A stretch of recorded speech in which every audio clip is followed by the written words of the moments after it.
The sound of power tools at 7 in the morning should have been my first warning.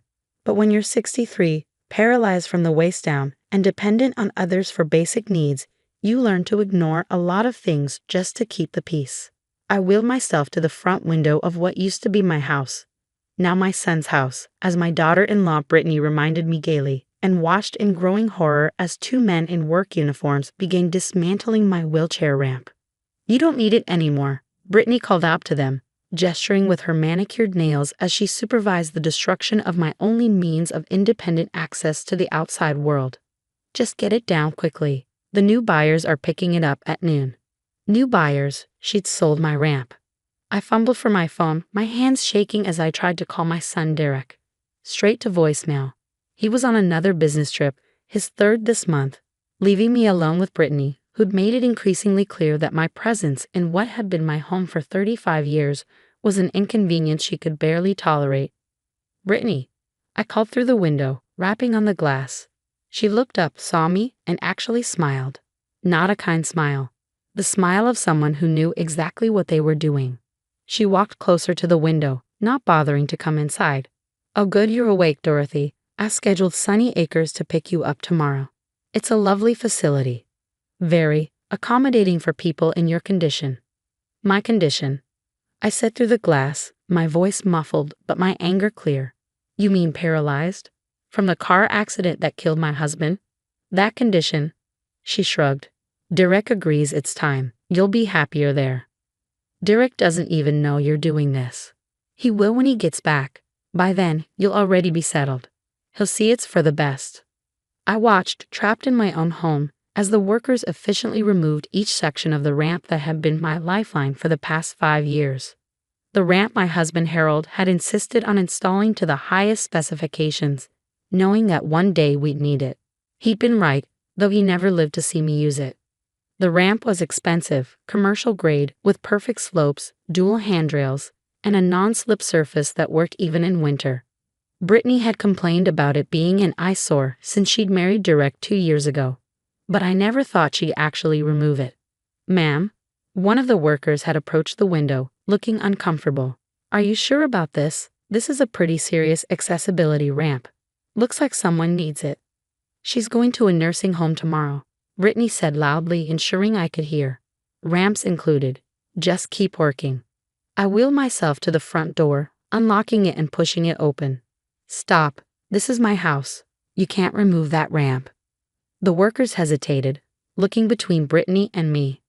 "Actually," Brittany said, pulling out her phone and showing them something, "it's my house. My name is on the deed as of 6 months ago when my husband inherited it. And I want that ramp gone." It was true. After Harold died, I put Derek on the deed for estate planning purposes, never imagining he'd add his wife's name without telling me. I'd found out only when the property tax bill arrived with both their names on it. "Please," I begged the workers. "I'm trapped without that ramp. I can't get my chair down those steps." The younger worker looked stricken. "Lady, maybe we should." "You'll get paid either way," Brittany interrupted, pulling out cash.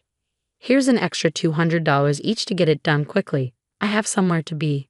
Money talks. They went back to work, though the younger one kept glancing at me apologetically. That's when the white government sedan pulled up. The man who stepped out was everything Brittany wasn't expecting. Marcus Thompson, according to his badge, Americans with Disabilities Act Compliance Inspector. He was tall, official-looking, and his expression as he surveyed the scene. Workers dismantling a ramp, me visible through the doorway in my wheelchair, Brittany holding cash, went from professional to stern in seconds. "Stop work immediately," he commanded, his voice carrying the kind of authority that made everyone freeze. "I'm here for a routine ADA compliance inspection, but it appears I've arrived at an interesting time." Brittany tried to recover, plastering on her fake smile. "Oh, this is just maintenance. We're upgrading." "Ma'am, I can see the ramp sections in that truck. That's not maintenance, that's removal." He pulled out his tablet, already documenting. "This residence is listed as the primary dwelling of Dorothy Patterson, age 63, mobility impaired. Is that correct?" "How do you know that?" Brittany sputtered. "Because Mrs. Patterson's late husband filed all the proper paperwork when the ramp was installed. It's part of the county ADA compliance database. We do routine checks to ensure accessibility features remain functional and up to code. He looked at the partially dismantled ramp. This ramp was not only functional but exceeded requirements. Why is it being removed? She's going to a nursing home, Brittany said quickly. She doesn't need it anymore. Marcus walked up to where I sat in the doorway, introducing himself formally. Mrs. Patterson, are you moving to a nursing home voluntarily? Absolutely not, I said firmly. This is my home. My daughter-in-law sold my ramp without my knowledge or consent and apparently plans to have me removed tomorrow against my will. He made more notes. Mrs. Patterson, are you mentally competent? Completely. I managed an accounting firm for 20 years before my accident. I handle all my own finances, medical decisions, and daily care with the help of a part-time aide. I'm paralyzed, not incompetent. She's lying, Brittany interjected. She's confused. Elderly people often. I'm going to stop you right there, Marcus interrupted. Age and disability do not equal incompetence. Mrs. Patterson, do you have documentation of your mental competency? My doctor can provide that immediately, I said. I had a full evaluation 3 months ago for insurance purposes. Perfect cognitive scores. Marcus turned back to Brittany and his expression was cold. Are you aware that removing accessibility features from a residence where a disabled person lives is a federal crime under the ADA? Brittany's face went white. But it's my house. Ownership doesn't override federal disability law. If a disabled person legally resides here, you cannot remove their means of access. Furthermore, attempting to force a mentally competent disabled person into a care facility against their will constitutes elder abuse and false imprisonment. He turned to the workers. Gentlemen, you'll need to reassemble that ramp immediately. Every piece exactly as it was. But she paid us. The older worker started. Whatever she paid you is now evidence. Reassemble the ramp, or you'll be named as co-defendants in federal ADA violations. They scrambled to unload the truck. Brittany pulled out her phone. I'm calling my husband. Please do, Marcus said. In fact, I insist on it. Put him on speaker. She hesitated, then dialed. Derek answered on the third ring. Britt? I'm about to board. Derek, she said in her victim voice. There's some inspector here harassing me about your mother's ramp. What about Mom's ramp? Derek's voice sharpened. Marcus took the phone. Mr. Patterson. This is Marcus Thompson, ADA Compliance Inspector. I've arrived to find your wife directing workers to remove your mother's wheelchair ramp, apparently planning to place her in a nursing facility against her will. What? Derek's shout was loud enough for everyone to hear. Brittany, what the hell are you doing? You said you were tired of taking care of her, Brittany protested. I said I was tired after a long day. I never said to remove her ramp. I never said to put her in a home. Mom, are you there? Are you okay? I'm here, son, I called out. I'm fine, just trapped in the house without my ramp. I'm getting on the next flight home. Brittany, do not touch anything else. Mom, I'm so sorry. I had no idea. Mr. Patterson, Marcus interrupted, you should know that these actions constitute multiple federal violations. The fines start at $75,000 for first offenses and can reach $150,000 for willful violations. Additionally, your wife could face criminal charges for elder abuse. Oh my God, Derek breathed. Mom, I swear I didn't know. Brittany told me you were thinking about assisted living yourself. That's a lie, Derek, I said quietly. I never said that. I want to stay in my home. Marcus continued documenting while the workers reassembled the ramp. Mrs. Patterson, you'll need to file a formal complaint. I also recommend contacting Adult Protective Services and possibly a lawyer specializing in elder law. This is ridiculous. Brittany exploded. She's just a burden. She can't walk. Someone has to do everything for her. Derek works constantly to pay for her care. Actually, I said, finding my voice, my insurance covers my part-time aide. My Social Security and Harold's pension cover my expenses, and the house is paid off. Has been for 10 years. So what exactly is Derek paying for? Brittany's mouth opened and closed like a fish. Marcus raised an eyebrow. Interesting. Mrs. Patterson, has money been taken from your accounts? I haven't checked lately. Brittany usually gets my mail. We'll be looking into that as well, Marcus said ominously. The younger worker approached. Sir, we've got the main section back in place, but some bolts were damaged during removal. It's not safe to use yet. Marcus turned to Brittany. You'll need to have this professionally repaired immediately. I'm issuing an emergency order. If this ramp isn't fully functional within 24 hours, you'll face immediate fines and possible arrest.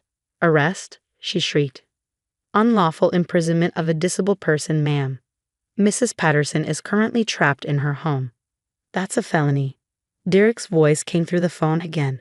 I'm at the airport. I'll be home in 4 hours. Brittany, pack your things. We're done. Derek, you can't. You tried to imprison my mother. You lied to me. We're done.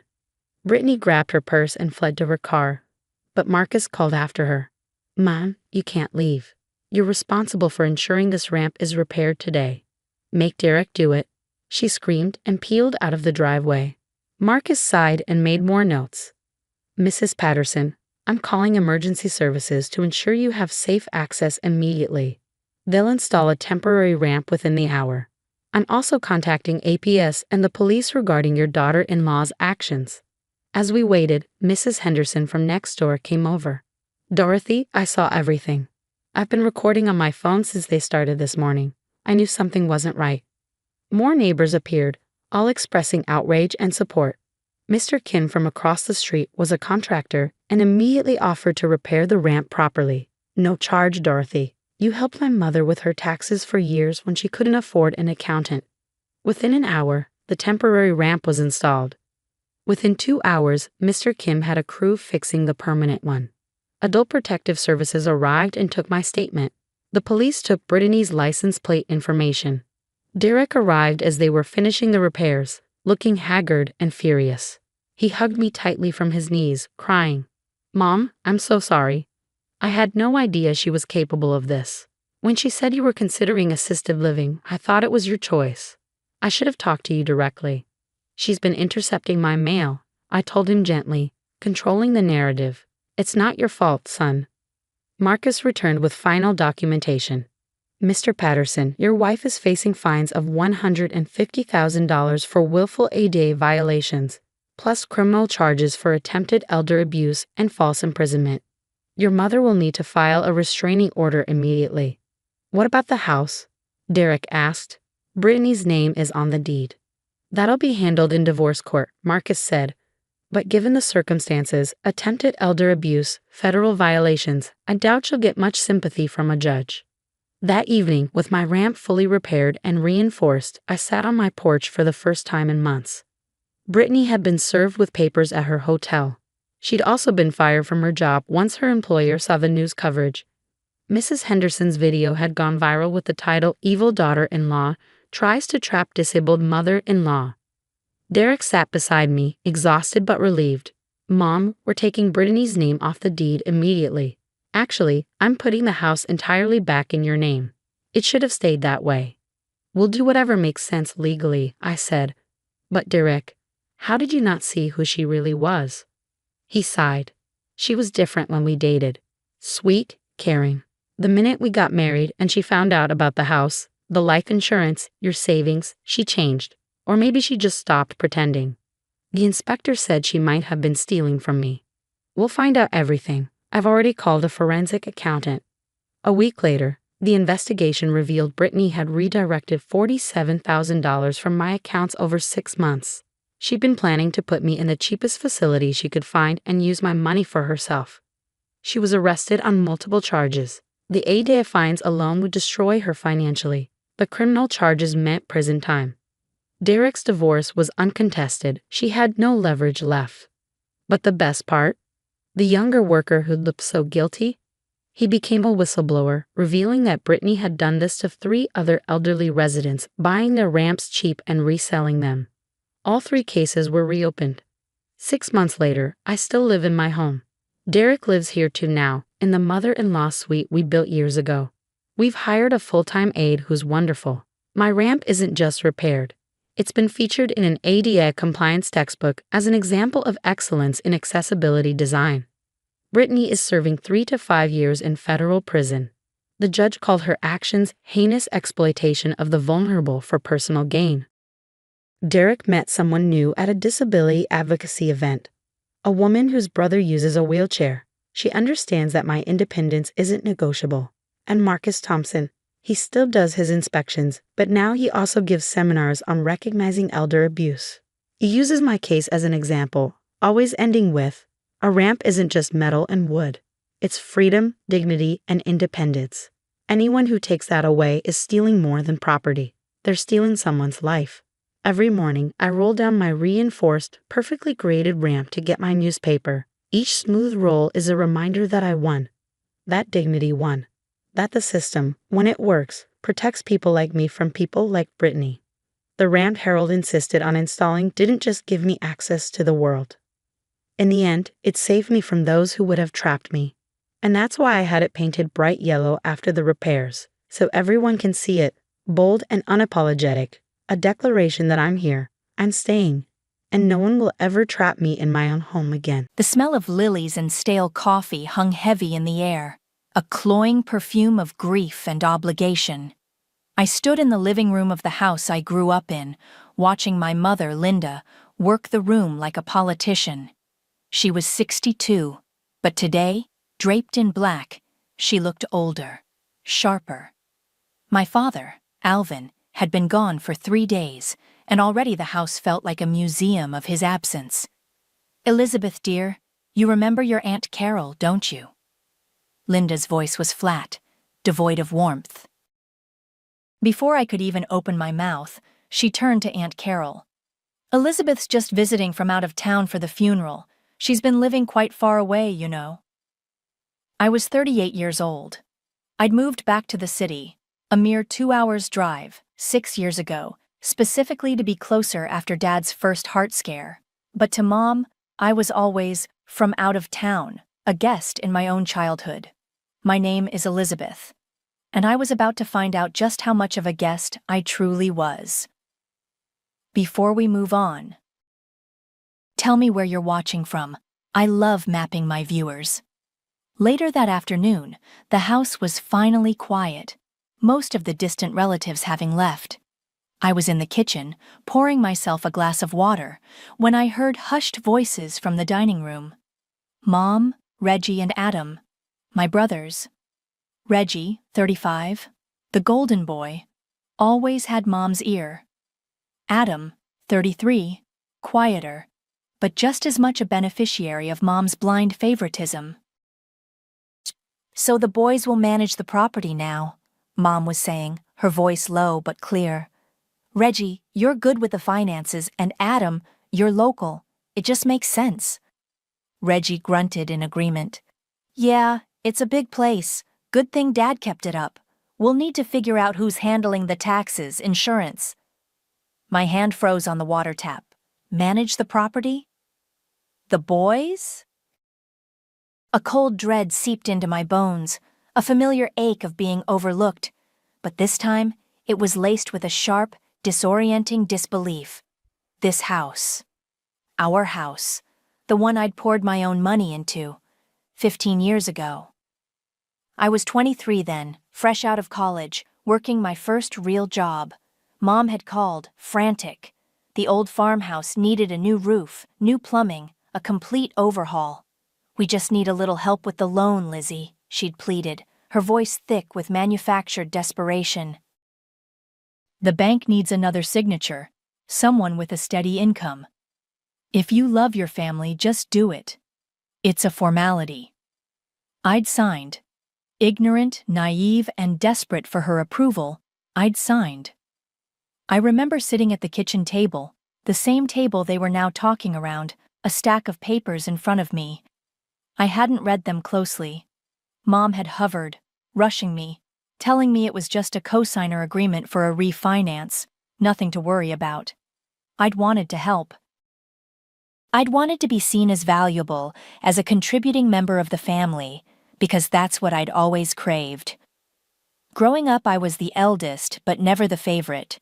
Reggie needed 2 rooms for his toys and sports gear, so I never even had a bedroom door, just a curtain.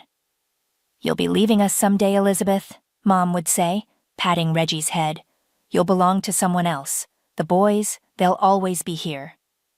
She'd say it like a prophecy, a gentle dismissal. This house, she implied, was for them, not for me. I'd spent my childhood watching my brothers get new bikes, new electronics, while I got hand-me-downs and lectures about being frugal. I'd cooked Christmas dinner alone at 16 while they played with their new snowmobiles. I'd paid my own way through college, worked 2 jobs, while Reggie's tuition was magically covered. I'd learned early that my value was in what I could do for them, not who I was. And 15 years ago, I'd done a lot. I'd unknowingly tied myself to this place, financially, legally. Now, hearing them talk about their plans, about the boys managing it, it felt like a punch to the gut. All those years, all that sacrifice, and I was still just Elizabeth from out of town. I walked into the dining room, my presence making them jump. Mom's eyes narrowed. Reggie looked annoyed. Adam just looked away. "Oh, Elizabeth," Mom said, recovering quickly. "We were just discussing the future of the house. It's a lot for the boys to take on, but they're so responsible." She paused, then added, her voice dripping with a casual cruelty that only she could master. "Of course this house was never yours. Of course this house was never yours." The words echoed in my head long after I'd left the dining room, long after I'd driven away from the farmhouse, leaving Mom and my brothers to their self-congratulatory planning. Never mine. Even after I'd poured my youth, my early earnings into it, the casual dismissal, the effortless erasure of my contribution, felt like a final, definitive cut. I drove straight to Maria's place. Maria Franklin, my best friend since college, was 39, a year older than me, and a force of nature. She was a divorce lawyer, which meant she knew a thing or two about untangling messy legal knots and even messier family dynamics. Her apartment was a welcome oasis of order and quiet, a stark contrast to the chaos I'd just left. "They're talking about managing the house like I'm not even a blip on the radar," I fumed, pacing her living room. Like my signature on that refinance 15 years ago meant absolutely nothing. Maria, ever practical, held up a hand. "Wait, your signature? On the refinance?" Her brow furrowed.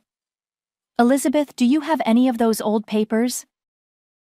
The loan documents? The closing statements?" I stopped pacing. I think so. I'm pretty meticulous with paperwork, even back then. Mom said it was just a formality, a co-signer thing because I had a steady job, a way to help the family. Maria's eyes lit up. A co-signer on a mortgage refinance, especially for a significant renovation, isn't just a formality. If you were on the loan, there's a very real chance you were also added to the deed. Banks often require it for co-borrowers, especially if the original owners are older or have shaky credit. A sliver of hope, sharp and dangerous, pierced through the familiar numbness. Could it be? Could I actually have a claim? The next day, I was a woman on a mission. I drove back to my own apartment, the one I'd bought with my own money, the one with a solid, lockable door on my bedroom. I dug through old boxes in the back of my closet, boxes labeled college, first job, tax returns 2005, 2010. Dust motes danced in the afternoon light as I unearthed a thick manila envelope, brittle with age. Inside, nestled among loan agreements and escrow statements, was a copy of the deed. My breath caught in my throat. There it was. My name, Elizabeth Turner, right alongside Alvin Turner and Linda Turner, not just a co-signer on the loan, but a co-owner on the deed.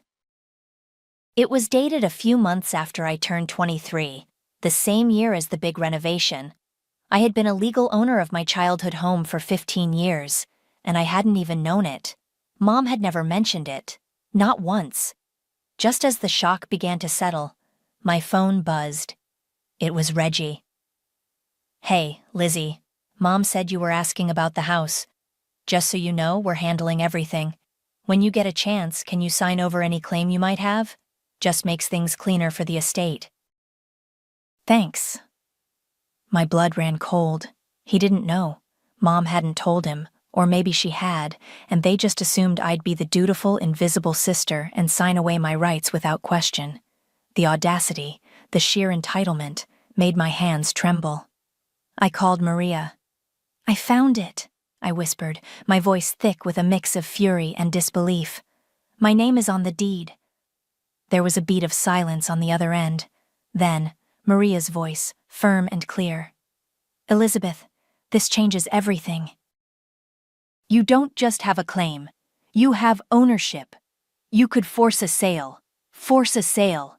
The words hung in the air, heavy with implication. It was a bold idea, a nuclear option. But as I sat there, staring at the old deed, my gaze fell on a faded photograph tucked into the envelope. It was me, maybe 10 years old, covered in paint, laughing, while Dad, his arm around me, showed me how to hold a paintbrush against the farmhouse siding. We were painting the front porch. A memory surfaced, sharp and clear. "Good job, Lizzie," he'd said. "This porch will last 100 years because of your hard work." I remembered that day so vividly. And then I remembered going inside, exhausted, wanting to collapse in my room. But Reggie had needed both bedrooms on the second floor for his train sets and his burgeoning baseball card collection. My room was a small alcove off the living room, separated by a floral curtain. No door. Never a door. Because I was always going to leave. I was always going to belong to someone else. The photo, the memory, Reggie's text, it all coalesced into a single burning realization. This wasn't just about the house. It was about every dismissal, every slight, every time I'd been told I didn't quite belong. I closed my eyes, took a deep breath, and opened them with a new resolve. I picked up my phone, opened my browser, and typed in cross-country movers looking for unique properties. An ad popped up, posted by someone named Dwayne Webb, an artist looking for a quiet, rural space to set up a studio, willing to consider unconventional arrangements. I dialed the number. When he answered, I didn't hesitate. "Hello, Mr. Webb. My name is Elizabeth Turner.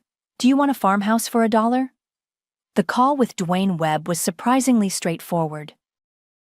He was 41, an artist looking for a quiet space, and my offer, while bizarre, intrigued him. He'd seen enough of the world to know a good deal when it presented itself, even if it came with an unusual backstory. Maria, being Maria, had already started the legal groundwork. She confirmed that as a co-owner on the deed, I had the right to initiate a partition action, forcing a sale. But the thought of a protracted legal battle, dragging my family through court, felt messy. And frankly, I didn't want to give them the satisfaction of a fight. I wanted clean, surgical precision. So, Maria found a loophole, a rarely used clause in our state's property law concerning co-ownership, where one party could initiate a quitclaim deed to transfer their interest to a third party, provided the other co-owners were notified, but not necessarily required to consent if the property was not explicitly held in joint tenancy with right of survivorship. Our deed, thankfully, was just a standard tenancy in common. It was legally complex, but Maria assured me it was airtight. The key was a specific notification period. Over the next few weeks, the quiet acquisition of the house moved with a speed that felt both exhilarating and terrifying. Maria handled the notifications to Mom, Reggie, and Adam, couched in legal jargon about intent to transfer interest. They probably skimmed it, assumed it was more estate paperwork, and tossed it aside. They were too busy planning their future in their house. The flashback to 15 years ago, when I was 23, played on a loop in my mind. Mom had called, her voice a practiced blend of urgency and vulnerability. "Lizzie, honey, the house is falling apart. Your father's credit isn't what it used to be. The bank won't give us the refinance without a younger, stronger income on the application. If you love your family, just do it. It's just a formality. A cosigner."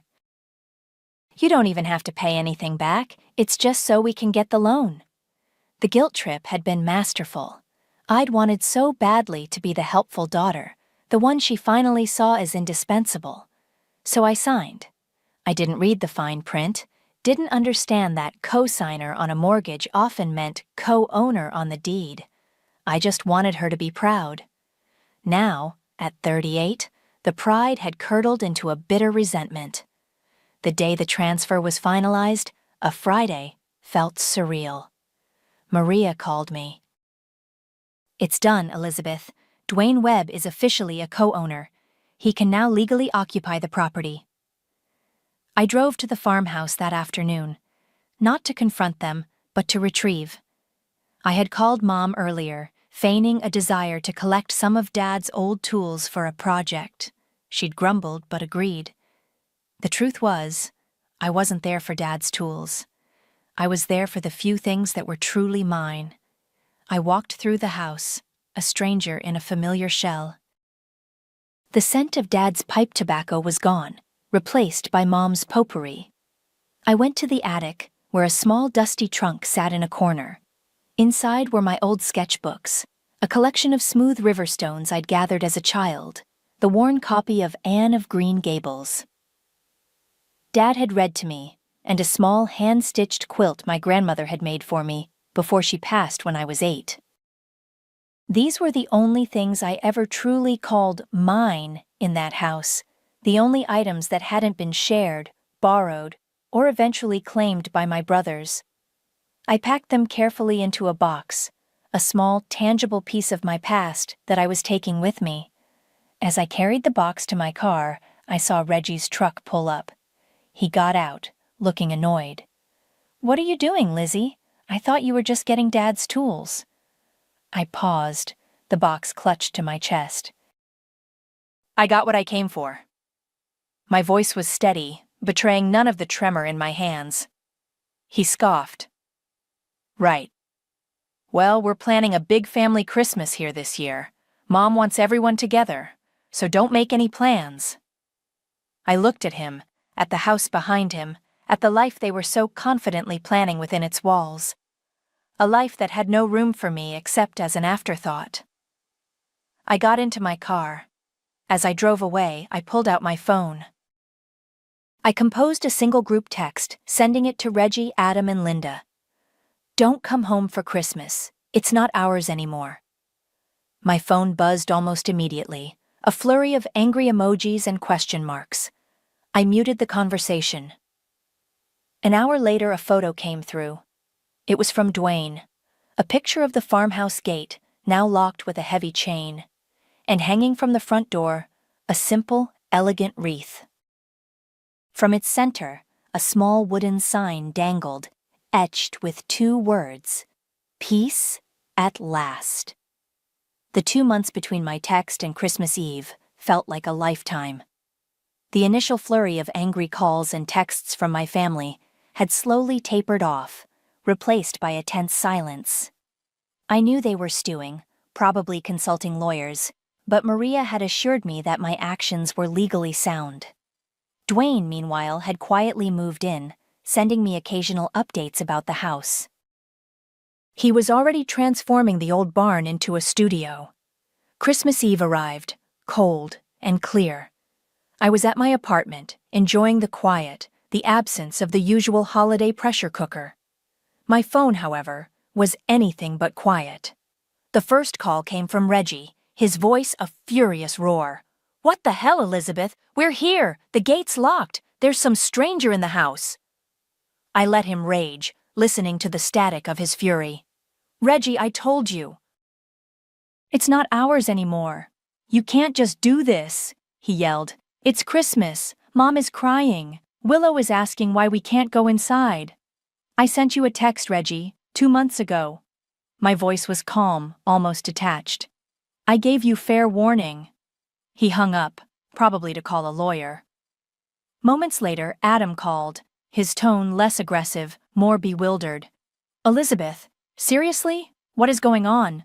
Mom is distraught. This is Dad's house. Our house." It was Dad's house, Adam. And mine. and now it's Dwayne's. I explained, again, the legalities, the deed, the years of my financial contribution. He listened, silent for a moment, then mumbled something about, "Mom never said anything," and hung up. Then came Linda. Her voice was thin, reedy, a weaponized whimper. "Elizabeth, how could you? On Christmas Eve. Your father would be so disappointed. All those wonderful memories, the Christmases we had here. Are you trying to destroy this family?" The guilt trip was immediate, potent. She painted a picture of holidays past, of warmth and togetherness that I knew, deep down, had always been a performance. I remembered teenage Elizabeth, cooking alone in the kitchen, listening to the laughter from the living room, feeling like a ghost. I remembered the year Reggie and Adam got matching snowmobiles, and I got a hand-me-down sweater from Aunt Carol. "Mom," I said, my voice firm, "you told me this house was never mine. You were right." "So I made it official." She started crying, a theatrical sob that grated on my nerves. "You're ruining everything. What kind of daughter does this?" I hung up. I knew what kind of daughter, the kind who was finally tired of being invisible. A few minutes later, Reggie sent a video. It was short, shaky. It showed Willow, Reggie's 8-year-old daughter, standing at the locked gate of the farmhouse. Her little face was red, streaked with tears, her small hands gripping the cold metal bars. "Aunt Lizzie, why can't we go in?" she whimpered, her voice barely audible over Reggie's muffled, angry whispers in the background. My stomach clenched. Willow, my sweet, innocent niece. I had a soft spot for her, always had. She was the only one in that family who ever seemed to genuinely see me, who'd crawl into my lap for a story, who'd draw me pictures. Seeing her cry, knowing she was caught in the crossfire of my family's drama, twisted something inside me. For a moment, a wave of doubt washed over me. Had I gone too far? Was this truly worth hurting an innocent child? Maybe I should just offer to buy it back. Let them have their Christmas. Then I saw Reggie's hand, briefly, at the bottom of the frame, nudging Willow forward. He was using her tears, her innocence, as a weapon against me. The familiar rage, cold and steady, returned. This wasn't about Willow's sadness, it was about Reggie's manipulation. It was about their continued belief that I could be controlled, guilt-tripped, and forced into submission. My resolve hardened. No, this was necessary, not just for me, but for the cycle to end. My phone buzzed again, this time with a text from an unfamiliar number. It was Oakley Palmer, a neighbor from childhood, a woman who had always been a little too invested in the Turner family drama, always siding with Mom. She was 37, a year younger than me, and lived 2 houses down from the farmhouse. "Elizabeth, you really did it. You ruined Christmas for the whole street. Everyone is talking about it. Shame on you." I stared at the text, a bitter laugh escaping my lips. Ruined Christmas, for the whole street. As if my family's manufactured holiday cheer was the bedrock of the neighborhood. As if my quiet act of self-preservation was a public offense. I deleted the message. I wasn't ruining Christmas. I was reclaiming my own. The Christmas siege, as I privately called it, eventually subsided. My family, after their failed attempt to storm the gates, retreated. But the silence didn't last. The whispers started almost immediately, carried on the small-town grapevine. Oakley Palmer, the neighbor, was clearly a primary conduit. I started hearing things through mutual acquaintances, through distant cousins who still felt obligated to call. The story, as spun by my family, was a masterpiece of victimhood. I was unstable, greedy, had a breakdown after Dad's death. I had stolen the house from my grieving mother and brothers. The phrase unpinked the holiday for everyone even made it back to me. a truly bizarre turn of phrase that I could only attribute to Linda's dramatic flair. Apparently, I was the Grinch, but worse, because I was family. It hurt, of course. To be painted as the villain, to have my entire life of being overlooked twisted into an act of malice. But it also solidified my resolve. This wasn't just about the house anymore. This was about finally breaking free from the narrative they'd always imposed on me. One particular memory kept resurfacing, a Christmas from when I was 16. The house was buzzing with relatives, the air thick with the smell of pine and Mom's infamous fruitcake. I'd been up since 5 a.m. preparing the turkey, the mashed potatoes, the green bean casserole. Mom had given me a list, then disappeared to supervise the decorating, which mostly involved her telling Dad and my brothers where to put things.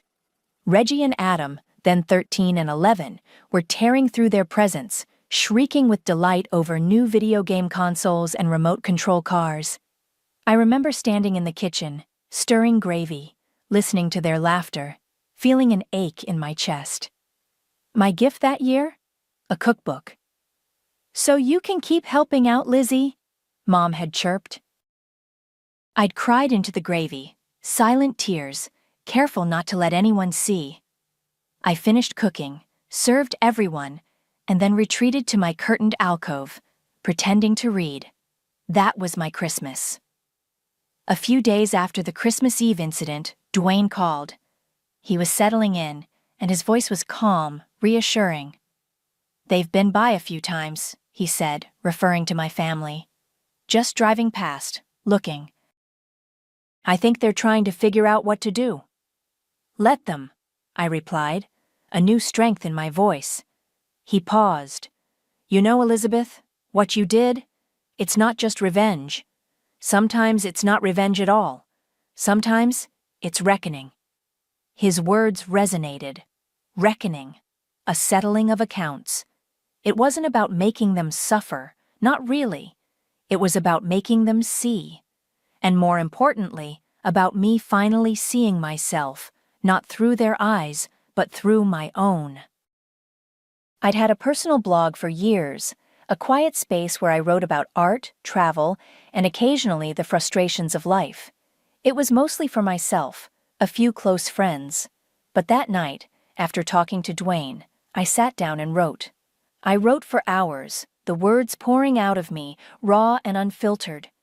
I didn't hold back. I wrote about the curtained bedroom, the hand-me-downs, the financial co-signing, the constant dismissal, the feeling of being a guest in my own life. I wrote about the Christmases where I was the cook, not the celebrated child. I wrote about the moment Mom said, "This house was never yours."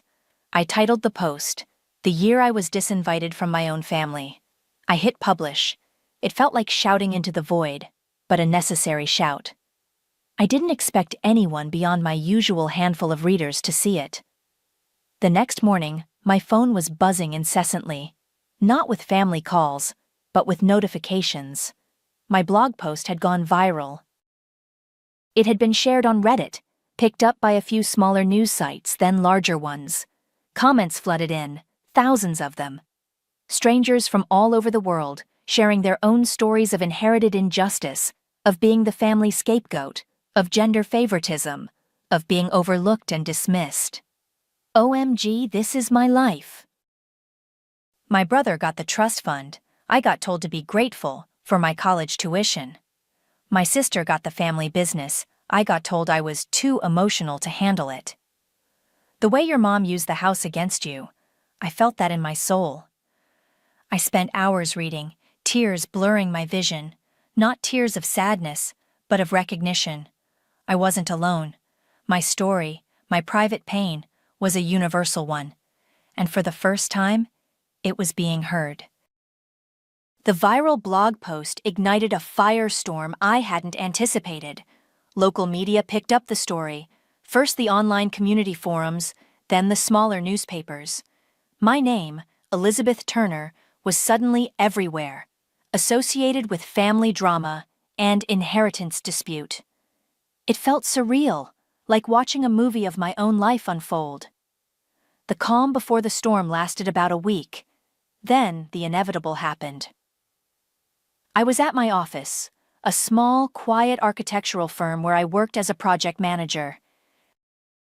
I was in the middle of a meeting, discussing blueprints for a new commercial building, when the receptionist buzzed me. "Elizabeth, your mother is here. She insists on seeing you. Says it's urgent." My stomach dropped. I excused myself, my colleagues exchanging curious glances. Linda, 62, stood in the reception area, dressed in her usual meticulously coordinated outfit, but her face was blotchy, her eyes red-rimmed. She looked like she'd been crying for days. Which, knowing her, she probably had. "Elizabeth!" she wailed, loud enough for half the office to hear. "How could you do this to us? To your family? Spreading lies about me online? Are you trying to ruin my reputation?" I led her quickly to a small, unused conference room, closing the door firmly behind us. "Mom, you can't be here. This is my workplace." "I don't care about your workplace," she shrieked, her voice rising. "I care about my good name. Everyone in town is talking. They're saying I'm a terrible mother, that I favored the boys. It's all lies." "It's not lies, Mom," I said, my voice low but firm. "It's my truth, and it's what happened." She stared at me, her mouth agape, as if I'd just spoken in tongues.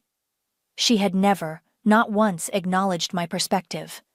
To her, her version was the only truth.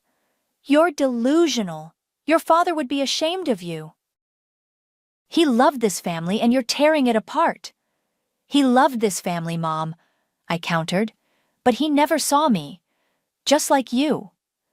Her face contorted. Before she could launch into another tirade, I opened the door. "You need to leave, Mom. Now." She stood there, trembling, then turned and stormed out, leaving a faint scent of expensive perfume and desperation in her wake. I walked back to my office, my hands shaking. The public confrontation was a new low. A few days later, a thick envelope arrived in the mail. It was from a law firm I didn't recognize. Inside was a formal letter threatening to contest the house transaction, citing undue influence and fraudulent misrepresentation. They also demanded I take down the blog post, claiming defamation. I immediately called Maria. "They're coming for me," I said, my voice tight. Maria, ever calm, was already on it. I figured they would. "Reggie probably found a lawyer who specializes in family estate disputes. Don't worry, Elizabeth. Everything we did was by the book. Your co-ownership was legitimate, the transfer was legal, and your blog post is protected under free speech. We're airtight." She was right. The legal threats, while unsettling, didn't feel as terrifying as they might have before. I had Maria in my corner, and I had the truth. But then, a week later, another envelope arrived. This one was thinner, tucked into my mailbox. It wasn't from a lawyer. It was a child's drawing, folded carefully. A stick figure of me, with long hair, holding hands with a smaller stick figure, unmistakably Willow. Below it, in shaky crayon letters, were the words, "I don't blame you. I love the stories you read me on E." My heart ached. Willow. She was seeing through the family's narrative somehow. She was reaching out. It was a tiny, fragile spark of connection in the midst of all the chaos. A reminder that not everyone in my family was lost to the bitterness. The next day, a formal summons arrived. It wasn't a lawsuit, not yet. It was a demand for a family mediation session, mandated by the court before any further legal action could be taken. Linda's lawyer was clearly pushing for a resolution outside of a full-blown trial, hoping to avoid the public spectacle that my blog post had already created. I looked at the summons, then at Willow's drawing. This wasn't just about the house anymore. It was about everything. And I knew, with a certainty that settled deep in my bones, that I was ready to face them. The mediation session was held in a sterile conference room at the local courthouse. The air was thick with unspoken accusations and forced civility. On one side of the long table sat Linda, Reggie, and Adam, flanked by a stern-faced lawyer I recognized from local TV ads. On my side sat Maria, calm and composed, her presence a quiet reassurance. A neutral mediator, a woman with kind eyes but an unyielding demeanor, sat at the head of the table. Linda, 62, looked drawn, but her eyes still held that familiar glint of self-pity. Reggie, 35, sat with his arms crossed, a sneer plastered on his face. Adam, 33, looked uncomfortable, avoiding eye contact. The mediator started with pleasantries, then got straight to it. The purpose of this session is to find a mutually agreeable resolution regarding the property dispute of the Turner family farmhouse. Linda's lawyer spoke first, laying out their case. My unilateral action, the emotional distress caused, the defamation of Linda's character. He painted me as an unstable, vengeful daughter, driven by malice. Then it was Maria's turn. She was concise, professional. She presented the deed, clearly showing my name as a co-owner for the past 15 years. She detailed my financial contributions to the 2008 refinance, backed by bank statements and loan documents. She outlined the legal process of the quitclaim deed and the notification period. Every step, she emphasized, was legal and above board. Finally, the mediator turned to me. Elizabeth, would you like to speak? I took a deep breath. This was it. The moment I had been waiting for decades. I looked at my mother, at my brothers, at the faces that had always dismissed me. Yes, I said, my voice clear and steady. I would. I started not with legalities, but with feelings. For 38 years, I have been the daughter who didn't quite fit, the one who was told she'd leave, who'd belong to someone else, the one who never had a bedroom door because Reggie needed 2 rooms, the one who cooked Christmas dinner alone while her brothers got snowmobiles. Linda gasped, a theatrical sound. Reggie scoffed loudly. Adam shifted in his seat. 15 years ago, I continued, my gaze fixed on my mother, when I was 23, I signed papers to help you refinance this house. You told me it was a formality. You told me if I loved my family, I'd do it. What you didn't tell me was that I was becoming a co-owner. You kept that from me, just like you kept so many other truths. You used my desire to be helpful, to be seen, to tie me to a place you then told me was never mine. That's not true, Linda cried, tears welling in her eyes. I never said that. You're making this up. You said it at Dad's funeral, Mom, to my face. This house was never yours. I met her gaze, unflinching. That was the final insult.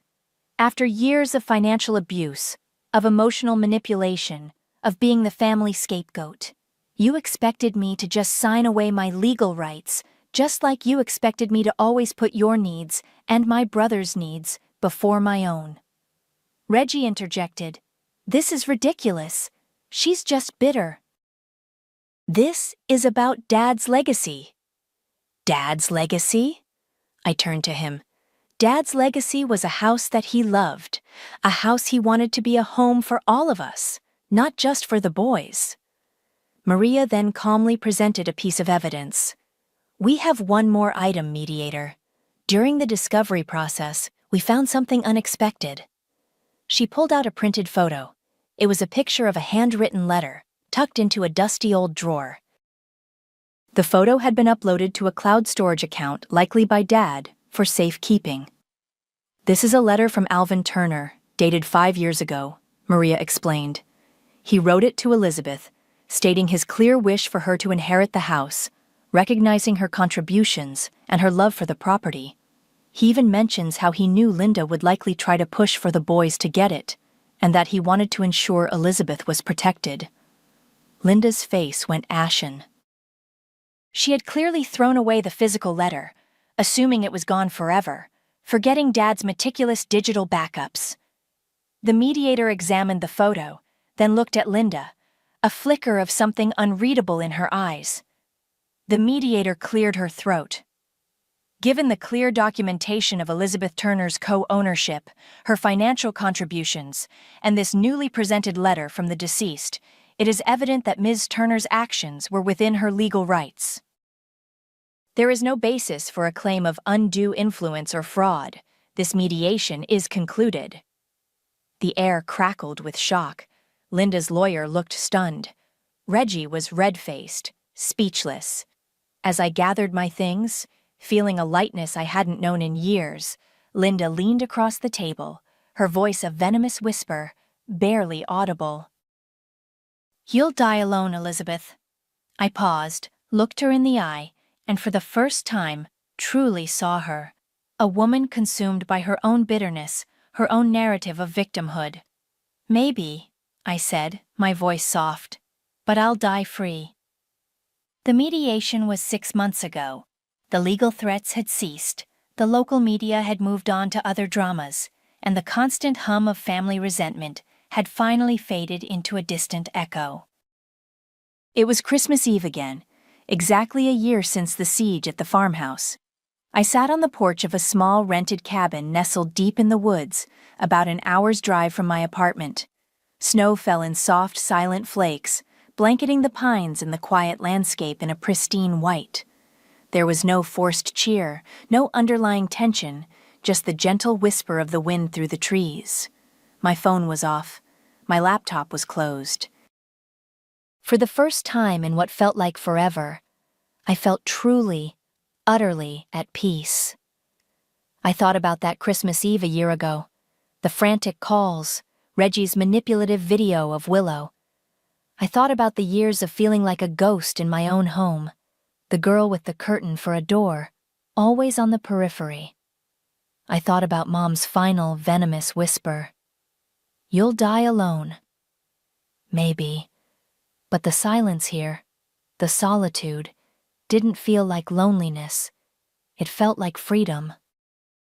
A small rectangular envelope lay on the wooden table beside me.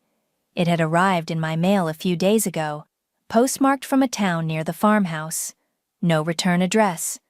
I knew immediately who it was from. Inside was a postcard. On one side, a child's drawing. 2 stick figures, one tall with long hair, one small holding hands. The tall one had a faint smile. The small one had a bright, happy grin. On the other side, a single looping word. Willow. No message, just her name, written with the careful precision of a young child. My eyes welled up, but the tears were different now. Not tears of pain or frustration, but of release. Willow. She remembered. She still saw me. It was a small, quiet validation, a thread of connection that hadn't been severed by the family's bitterness. Later, as the snow continued to fall, I pulled out my old, worn copy of Anne of Green Gables, the one Dad had read to me. I opened it to a random page, and a small, folded note fell out. It was a recent edition, not something from my childhood. It was from Dwayne. "The house feels alive again," he'd written in neat, artistic script. "The barn is almost a studio. I've found a quiet rhythm here. Thank you, Elizabeth, for everything." I smiled. Dwayne, the stranger artist, had become an unexpected friend, a quiet anchor in the storm. He understood. He saw the house not as a symbol of family legacy or betrayal, but as a space for creation, for peace. The last year had been a reckoning. It had been painful, messy, public. It had cost me my family, at least the version of it I'd always tried to fit into, but it had also given me something invaluable: myself. I was 38, and for the first time I felt like I was truly living my own life, on my own terms. The silence of the cabin was no longer the silence of being overlooked, but the silence of being heard. I let the tears fall freely now, warm tracks on my cold cheeks. They were cleansing tears, washing away years of resentment, of trying to be seen, of trying to be enough. The grudges, the anger, they still flickered, but they no longer consumed me. They were just part of the story, not the whole story. I closed my eyes, listening to the soft, rhythmic fall of the snow. It's strange how your silence can be louder than a scream when it's finally heard. The worst part wasn't the words themselves. It was the laughter that followed. I stood in the corner of my grandmother's lakeside estate, clutching a glass of champagne I was barely old enough to drink, watching my stepmother Brinley command the room like she always did. The post-funeral luncheon had morphed from somber remembrance into her usual performance art. "I'd like to thank everyone for coming today," she announced, perfectly manicured hand raised with her glass. "Family means everything to us, doesn't it? Even the temporary ones." Her eyes found mine across the room. That practiced smile never wavered. "Like Sasha here, our temporary daughter." My father's laugh cut through the awkward silence. He actually laughed. "I'm Sasha Robinson, and this is the moment I stopped believing in happy endings." "Such a blessing. Watching Michael raise her after poor Claire passed," Brinley continued. "Of course, now that she's in college, we can focus on our real family's future." I set my glass down before I could throw it. The crystal clinked against the marble countertop, drawing a few glances. Nobody spoke up. Nobody ever did. "Sasha, dear, would you help clear some plates?" Brinley's voice dripped honey-sweet poison. I moved mechanically, gathering dishes while conversations resumed around me. My half-siblings, Raylan and Eli, sprawled on the leather sofa, scrolling through their phones. Dad stood by the fireplace, arm around Brinley's waist, both of them basking in their picture-perfect family moment. "I'm so sorry about your grandmother," a voice said beside me. "My cousin Jade, one of the few genuine people here." "Thanks." I managed a tight smile. "I think I need some air." I slipped away to Grandma Olive's study, where the familiar scent of her perfume still lingered.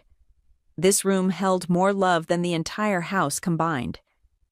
I ran my fingers along her bookshelf, remembering Sunday afternoons spent reading together while everyone else went boating. A leather-bound photo album caught my eye. As I pulled it down, an envelope fluttered to the floor. My name was written in Grandma's elegant script. My hands trembled as I opened it. "My dearest Sasha, if you're reading this, I'm gone. But I've watched them chip away at your spirit for too long. The account number below is your inheritance. $250,000. Use it for something they can never take from you. Remember, you were never temporary to me. Love, Grandma Olive." I sank into her reading chair, staring at the numbers until they blurred. A separate paper confirmed the account's existence and my sole access to it. "There you are!" Brinley's voice made me jump. I shoved the letter into my purse. "We're cutting the cake. Do try to look less morose. This is a celebration of life, after all." I stood, something sharp and cold crystallizing in my chest. "Of course, Brinley. Wouldn't want to spoil the family photos. That's the spirit." She patted my cheek. "Though you might want to touch up your makeup. You look rather plain." As she clicked away on her designer heels, I caught my reflection in Grandma's mirror. I saw what they never did. Not some temporary placeholder, but my mother's eyes, my grandmother's chin. Steel underneath the silence. "Sasha," Dad called from downstairs. "Family photo time." I touched the letter in my purse, feeling its weight like a key turning in a lock. "Coming," I called back, but I paused at the doorway of Grandma's study. The family beach house photos lined her walls, decades of summers where I'd been pushed to the edges of every frame. The house they never let me call home. My phone buzzed with a text from Brinley. "We're waiting." I smiled at my reflection, whispering words that tasted like freedom. Whatever I do next, they'll never see it coming. The laughter from downstairs floated up, my father's the loudest. Let them laugh. Let them think they knew the ending to this story. I had $250,000 and a lifetime of receipts. More importantly, I had Grandma Olive's final gift: permission to stop playing nice. I touched up my mascara, practiced my camera-ready smile, and headed downstairs to take my place in one last family photo. After all, every revenge story needs a before picture. Memories have a funny way of shifting once you start looking for the truth. Like that summer when I was 13, standing outside the beach house while everyone else sprawled across the deck chairs inside. "Sorry, sweetie," Brinley had said, not looking sorry at all. "The main house is full, but the gardener's cottage is just darling." I spent that week in a musty twin bed, while Raylan and Eli fought over who got the ocean view suite. Now 3 weeks after Grandma's funeral, I sat in my cramped apartment, scrolling through old family photos. Each one told the same story. Me, hovering at the edges, while they lived their postcard-perfect life. My phone buzzed. A text from Raylan. "OMG, Dad and Mom are being so extra. Already planning how to split the beach house between me and Eli when we're older." I stared at the message. She probably thought she was being nice, including me in the gossip.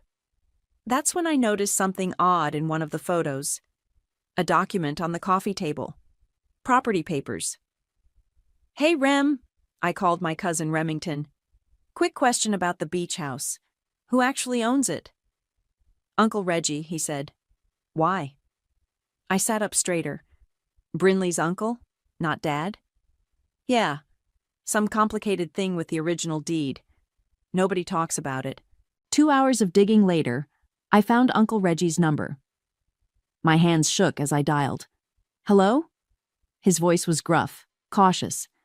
"Hi, Uncle Reggie. It's Sasha. I was hoping we could meet. About the beach house." Silence stretched across the line. Then, "How much do you know?" "Enough to make it worth your time." We agreed to meet at a coffee shop the next day. I arrived early, watching him through the window as he approached. He looked nervous, checking over his shoulder before entering. "You're looking more like your grandmother every day," he said, sliding into the booth. "Thanks. She taught me a lot about paying attention." I placed my coffee down. Like how to spot when someone's in trouble. His shoulders tensed. "What are you getting at?" "I know about the gambling debts, Uncle Reggie, and I know you've been trying to sell the house quietly." He leaned forward, voice dropping. "Who told you?" "Nobody had to, but I have a proposition." I pulled out a folder. "I want to buy it. Full market value? Cash payment?" His eyes widened. "You can't afford—" I showed him the bank statement. His mouth snapped shut. "Why?" he finally asked. "Because some things are worth more than money." I slid the folder closer. "And some debts need to be paid." He studied the papers, then me. "They'll hate you for this." "They already do. At least this way, I get something out of it." After he left with the signed preliminary agreement, I drove to the beach house. The sun was setting, painting the windows gold. I used the spare key nobody knew I had copied and walked inside. Everything looked the same. The family photos where I barely appeared. The marks on the door frame tracking Raylan and Eli's heights. But not mine. The kitchen where Brinley taught them to bake, sending me to do homework instead. My phone buzzed again. A group text from Brinley. "Annual family gathering next month. Making special plans for our darling children's future." I found a red Sharpie in the drawer and walked to the fridge where their perfect family vision board hung. Photos, plans, dreams, all centered around Raylan and Eli. My face appeared once, blurred in the background of a Christmas photo. I uncapped the marker and drew a neat red X across my face. "You're right, Brinley," I whispered. "I am temporary. But this house, this is permanent." My phone buzzed one more time. "Uncle Reggie. Lawyer can meet tomorrow. Bring the cashier's check." I took one last look around the house that had never been my home. Soon it would be mine. Legally, irrevocably mine. The thought should have felt like victory. Instead, it felt like justice. Walking out, I noticed a small handprint in cement near the steps. Mine, from age 7. Dad had been furious, calling it vandalism. But Grandma Olive had stopped him from removing it. Some marks, she'd said, are meant to last forever. I touched the tiny impression, remembering her words from the letter. Use it for something they can never take from you. Oh, Grandma, if only you could see me now. I locked up and headed to my car, already planning my next move. The family gathering was 4 weeks away. Plenty of time to prepare for the moment they realized exactly how permanent I could be. The lawyer's office smelled like leather and lemon polish. Uncle Reggie's hands trembled as he signed the final papers, but mine were steady. "Congratulations, Ms. Robinson," the lawyer said, sliding the deed across his mahogany desk. "The property is now legally yours." Uncle Reggie cleared his throat. "Brinley's going to—" "That's not my problem anymore," I cut in, gathering the documents. "And it's not yours either." Outside, he caught my arm. "Listen, Sasha, I know why you're doing this, but family—" "Family?" I laughed. "Is that what we're calling it now?" "They're not all bad." "No, just the ones who matter." I softened my tone. "Your debt's cleared. You don't owe them anything anymore." He nodded slowly. "Neither do you." I drove straight to the beach house. My beach house now. The late afternoon sun painted long shadows across the wraparound porch where I'd spent countless hours watching everyone else belong. The key slid home in the lock with a satisfying click. Inside, everything looked different somehow. The walls that once felt like they were closing in now seemed to breathe with possibility. My phone buzzed. "Jade, did you do it?" "It's done," I texted back. "Want to see?" She arrived 20 minutes later with a bottle of champagne. "To new beginnings?" "To karma." I clinked my glass against hers. We walked through the rooms, and I pointed out all the spots where memory lived like bruises under the skin. "That's where Brinley told me I couldn't join the family portrait, because my outfit didn't match the color scheme. Here's where Dad promised to teach me to sail, then took only Eli instead." "Jesus, Sasha." Jade shook her head. "How did you stand it?" "I didn't. I just got better at hiding." My phone lit up with a text from Brinley. "Darling, we need to discuss sleeping arrangements for the gathering. Raylan wants the master suite." I showed Jade the message and smiled. "Should I tell her now?" "No way. Let them show up and find out." We climbed to the widow's walk at the top of the house. The ocean stretched endlessly before us, waves catching the last light like scattered diamonds. "Remember when we were kids," Jade said, "and you used to hide up here?" "Yeah. It was the only place they wouldn't follow." I leaned against the railing. "Grandma found me once.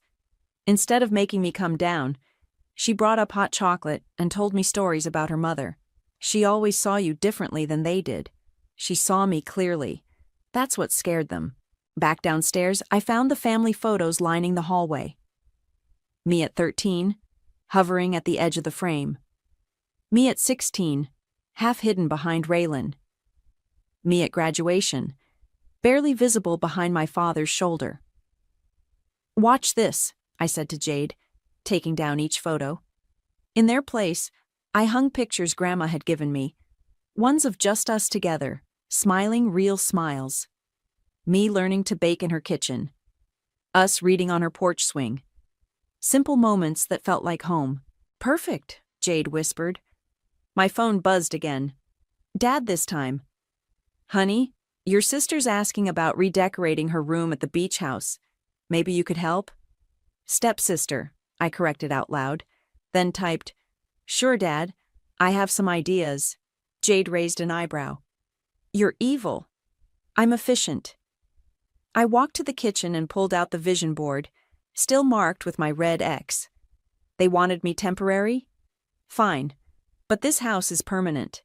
We spent the next hour rearranging furniture, clearing out drawers, erasing small traces of their presence.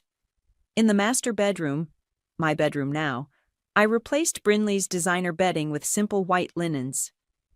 "What are you going to do with their stuff?" Jade asked. I pointed to a stack of boxes by the door. Shipping it back tomorrow. Special delivery. As the sun set, we stood on the back deck. The same deck where they'd held family dinners without setting me a place. Where Brinley had planned my siblings' futures while treating mine like an afterthought. To the house that chose me, I said, raising my glass one final time. Jade hugged me tight. They're going to lose their minds. Good. I watched the waves roll in, feeling the weight of ownership settle around my shoulders like a crown. It's about time they lost something. After Jade left, I walked through my house one more time. In each room, I whispered the word. Mine. My phone lit up with one last message from Brinley. Don't forget. Family gathering in 3 weeks. Can't wait to share our special announcement. I smiled at the screen, thinking of Grandma's words. Use it for something they can never take from you. Oh, Brinley. I can't wait either. The invitation arrived on thick cream cardstock. Brinley's swirling handwriting announcing the annual Robinson family summer gathering, like it was a royal decree. I traced the gold-embossed letters, remembering how these invitations used to make my stomach knot with dread. Now they made me smile. My phone rang. Remington. Hey, did you get the invite? He asked without preamble. Just now. Why? There's something you should know. He paused. I overheard Mom talking to Brinley about Grandma Olive. I sat down, suddenly alert. What about her? Apparently Brinley visited her a few weeks before she died. Told her not to leave you anything in the will. Said you'd blow it on spite or something. The room tilted slightly. She what? Yeah. She convinced Grandma you were unstable. Needed guidance with money. Mom was disgusted but didn't want to get involved.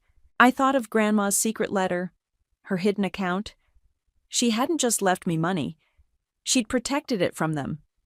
There's more, Remington continued.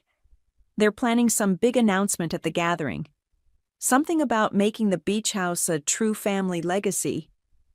I laughed, the sound sharp enough to make him pause. What's funny? Nothing, just thinking about karma. I picked up the invitation again. Hey Rem, thanks for telling me. After hanging up, I opened my laptop and pulled up the email from my lawyer. Everything was ready. New deed registered, utilities transferred, insurance updated. I'd even hired a cleaning service to deep clean the house before the gathering. My phone buzzed with a text from Brinley. Sasha dear, do try to dress appropriately this time. Family photos.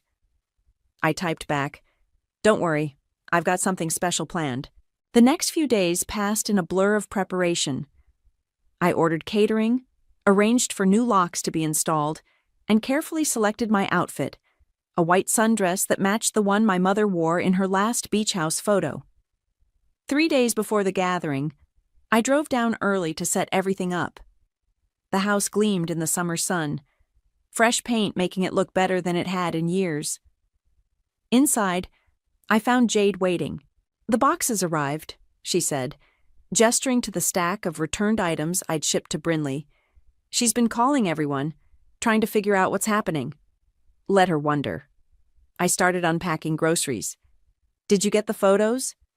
Jade pulled out an envelope. Inside were dozens of pictures.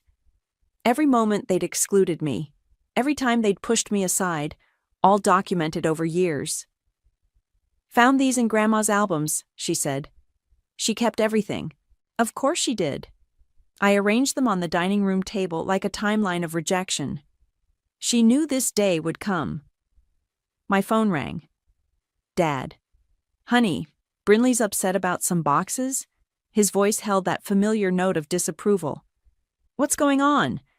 Just doing some redecorating, Dad. For the gathering. Sasha. Don't worry. Everyone will understand soon enough.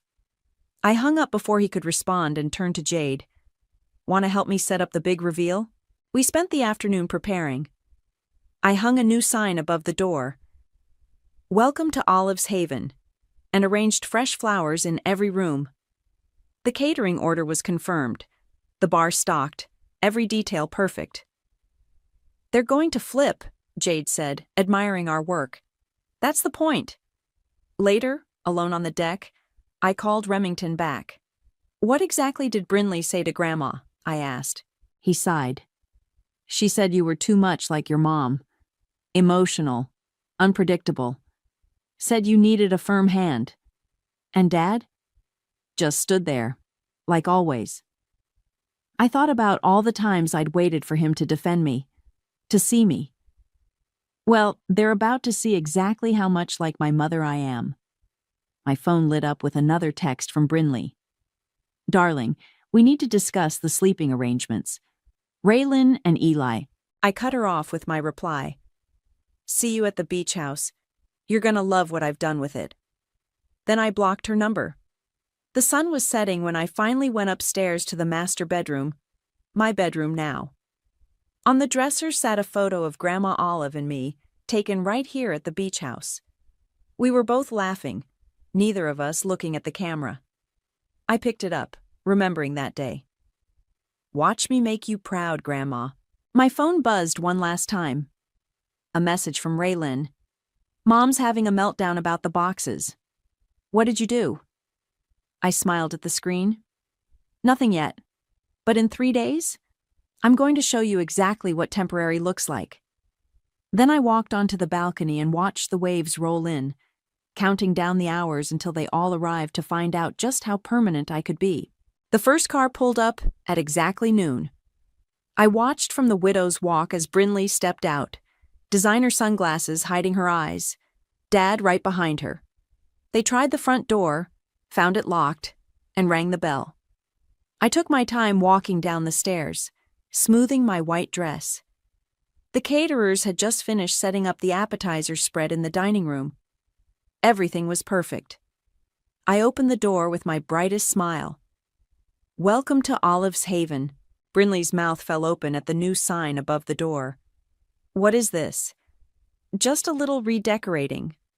I gestured to the entry table where champagne flutes waited. Drink? Sasha, Dad started. What's going on? Let's wait for everyone else. I handed them each a glass. They should be here any minute.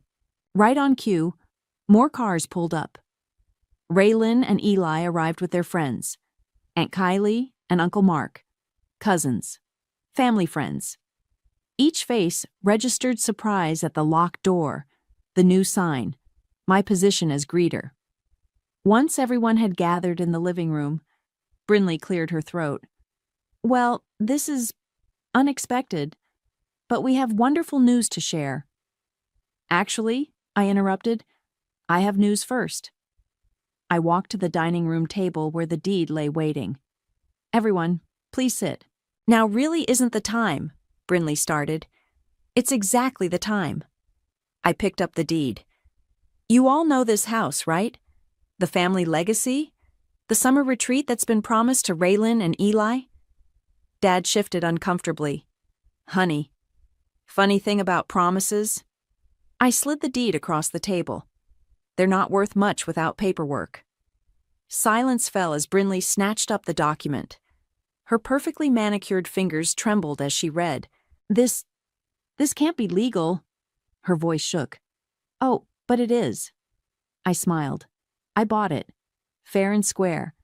With funds meant for respect. Something you all never tried to give me. You what? Raylan jumped up.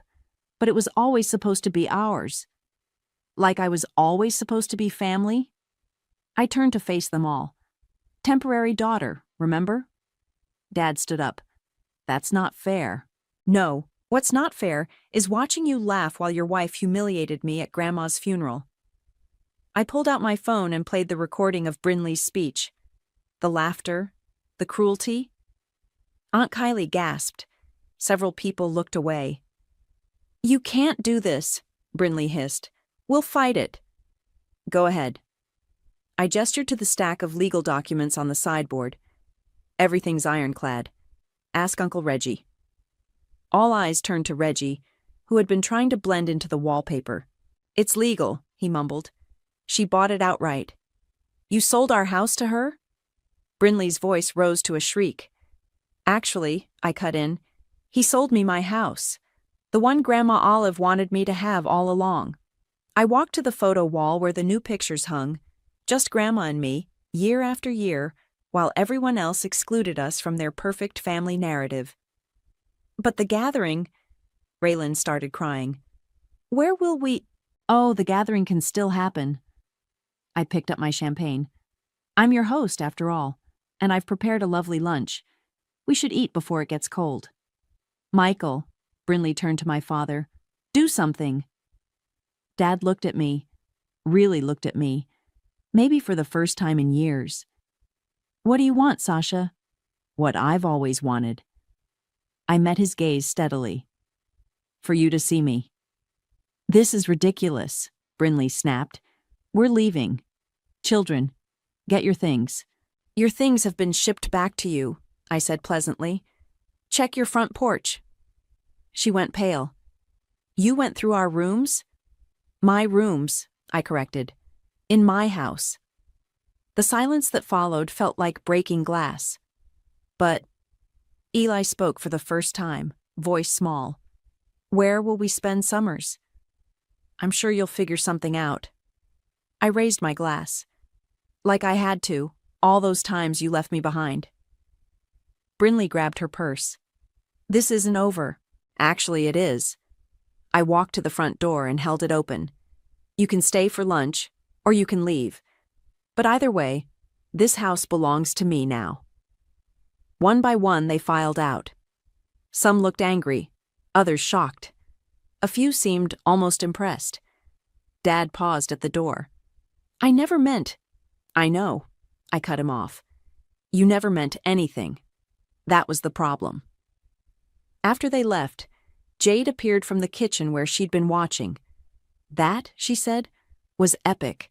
I looked around at my house. Really mine now, in every way that mattered. No, I replied, picking up Brinley's abandoned champagne glass.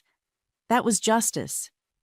Through the window, I watched them cluster in the driveway, gesturing wildly, falling apart, just like I had, so many times before. But this time, I was safely inside, looking out. The aftermath hit like a hurricane. First came the texts, dozens of them, ranging from rage to guilt to desperate negotiation. Then the calls, which I let go to voicemail. Finally, the threats. You'll regret this, Brinley's voice crackled through my speaker. We'll sue. I forwarded the message to my lawyer and blocked her number. Aunt Kylie called next. Girl, you've started a war. Half the family's not speaking to the other half. Brinley's having daily meltdowns. Sounds exhausting, I said, painting my toenails on my new deck chair. For her. Your father's a mess. He's had practice. A week after the reveal, Remington showed up at my door with beer and gossip. You won't believe what I found out, he said, settling into a porch chair. Remember how Brinley always said your mom never contributed to the beach house maintenance? I nodded, popping open a bottle. Total lie. I found old bank statements in Mom's attic.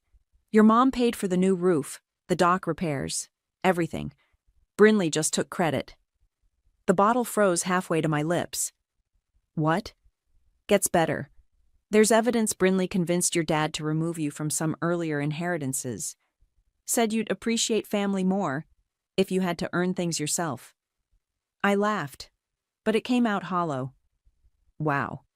Yeah, Mom's furious. She's telling everyone. My phone buzzed. A text from Raylan. This isn't fair. We grew up in that house. So did I typed back. In the gardener's cottage. She read it but didn't respond. The next day, Uncle Reggie's daughter Jade brought lunch and news. Dad told me everything, she said, unpacking sandwiches. Brinley's been holding this gambling debt over him for years. That's why he never spoke up when they treated you badly. Blackmail. Classy. He's relieved it's over. Says it feels like waking up. I bit into my sandwich, thinking about all the quiet ways Brinley had manipulated everyone. The subtle threats, the careful lies, the strategic kindnesses that were really just weapons in disguise. My phone lit up. Dad. I understand why you did it, his voicemail said later. I just hope it was worth it. I played it twice, searching for remorse in his voice and finding only resignation. That evening, I sat on the widow's walk with a glass of wine, watching the sunset paint the ocean gold. Below, a car pulled into the driveway. Brinley. She pounded on the door, but I didn't move. I know you're in there, she shouted. You can't hide forever. I sipped my wine and recorded her performance on my phone. Evidence, my lawyer called it. Poetry, I thought. She left after 20 minutes, but not before screaming, "You ungrateful little brat. After everything we did for you." I sent the video to Dad with one line. Still think I'm overreacting? The next morning, Aunt Kylie called again. Your father moved out last night, she said without preamble. Apparently the video was the last straw. He's staying at the Holiday Inn. Huh. I watched a seagull dive into the waves. Guess karma's working overtime. There's more. Remember that trust fund Brinley set up for the twins? Turns out she's been dipping into it to cover her shopping habits. Your dad found the statements. I thought about all those designer outfits, the spa days, the luxury cars. All while I wore secondhand clothes and took the bus. How much? Nearly half. Raylan and Eli are devastated. Later that day, I found a letter in my mailbox. Grandma Olive's handwriting. My dearest Sasha, if you're reading this, the truth has finally come out. I wanted to tell you everything about your mother's contributions, about Brinley's manipulations. But you needed to find your own way to justice.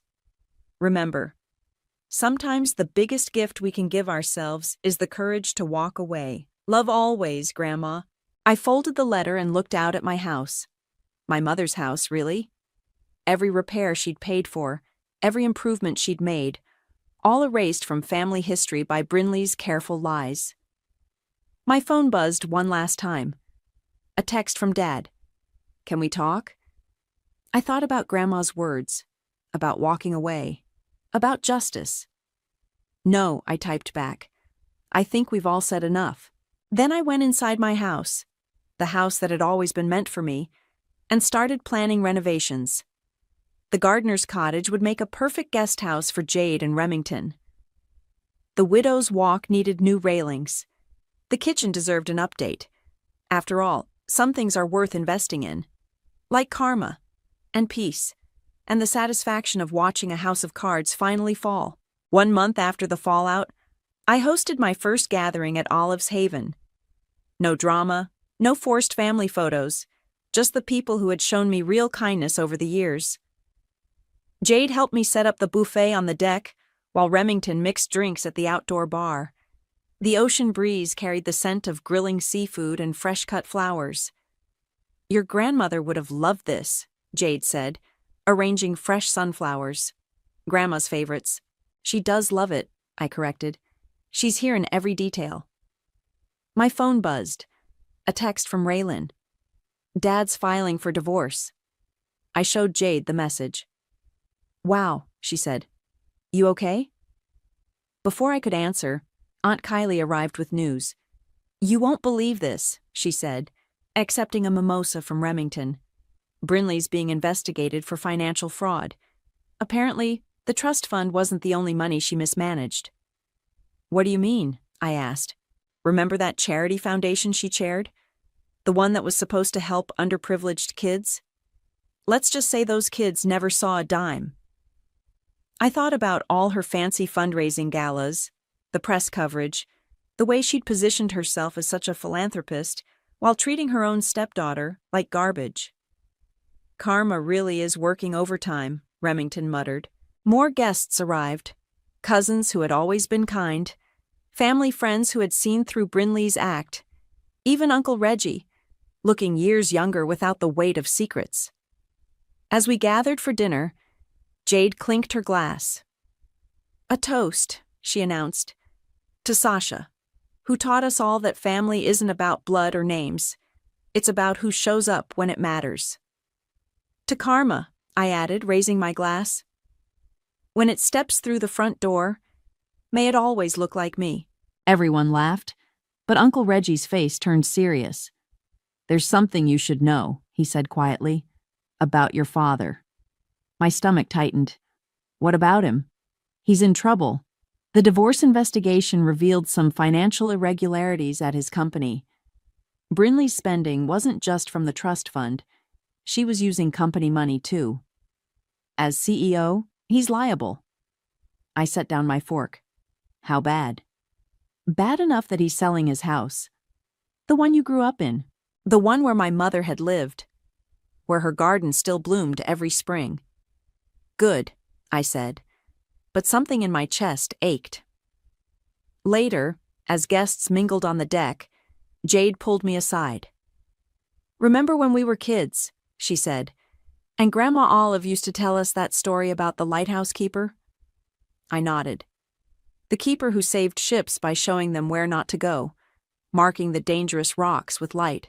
She told me something once, right before she died. Said you were meant to burn all bridges with dignity. Not out of hate, but because some paths shouldn't be crossed again. My phone lit up with another text. Dad, the house goes on market tomorrow. Your mother's roses. I thought you might want them. I showed Jade the message. Are you going to respond? She asked. Before I could decide, Aunt Kylie rushed over with her phone out. Look what just got posted on Facebook, she exclaimed.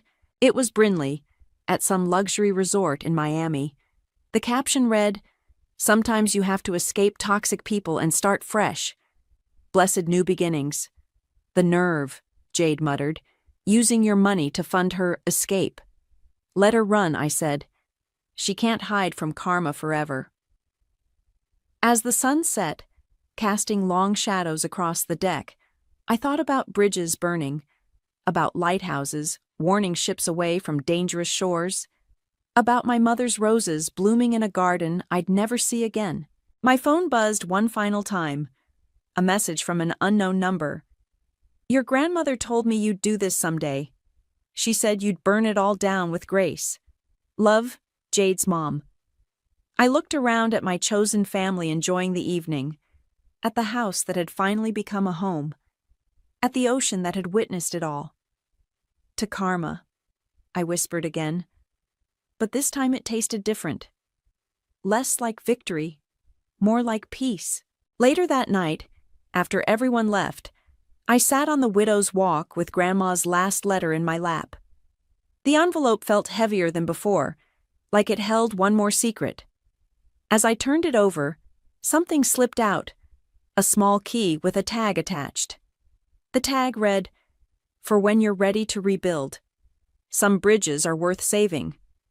I held the key up to the moonlight, wondering what door it might open, what truth it might reveal. But that was tomorrow's story. Tonight I had the ocean, the stars, and the satisfaction of knowing that sometimes the best revenge isn't destruction. It's reconstruction. On your own terms, in your own time, with your own chosen family. The key from Grandma's letter led me to a safety deposit box at Coastal First Bank. Inside, I found another envelope, thicker than the first, and a deed. Not just any deed, the original deed to the beach house. My hands trembled as I read the document. There, in faded ink, was my mother's name alongside my grandmother's. They had bought this house together, long before Dad met Brinley. But there was more. Grandma had added my name as a contingent owner before she died. The house had always been meant for me. I hadn't just bought it, I'd reclaimed it. My phone buzzed. Jade, did you open the box? Come over, I texted back. Bring Remington. They arrived as I spread the contents across the dining room table. Photos, letters, bank statements, a paper trail of truth. Holy shit, Remington whispered, picking up a letter. Your mom and Grandma Olive bought this place as a sanctuary for women in their family who needed escape. Look at this, Jade pointed to a photo. My mother, young and radiant, standing on the deck. Read the back. To Claire's daughter, I read aloud. When she needs to remember she was never temporary. Love, Grandma. My phone rang. Dad. The roses, he said when I answered. They're digging them up tomorrow. I thought about the key, the deed, my mother's dream of sanctuary. Leave them, I said. I'll send someone. That afternoon, I watched as the garden service carefully transplanted my mother's roses into the soil beside the beach house, where they should have been all along. Aunt Kylie arrived with news about Brinley. She's being indicted, she announced. Federal charges for fraud. Your father's cooperating with investigators to save himself. Good for him, I said, not looking up from the roses. He asked about you. I'm sure he did. As the sun set, I sat on the deck with Jade and Remington, sharing the last bottle of Grandma's favorite wine that we'd found in the cellar. What are you going to do now? Jade asked. I pulled out Grandma's final letter, the one from the safety deposit box. Dear Sasha, this house has always been more than wood and windows. Your mother and I bought it as a promise, that our family's women would always have somewhere to stand their ground.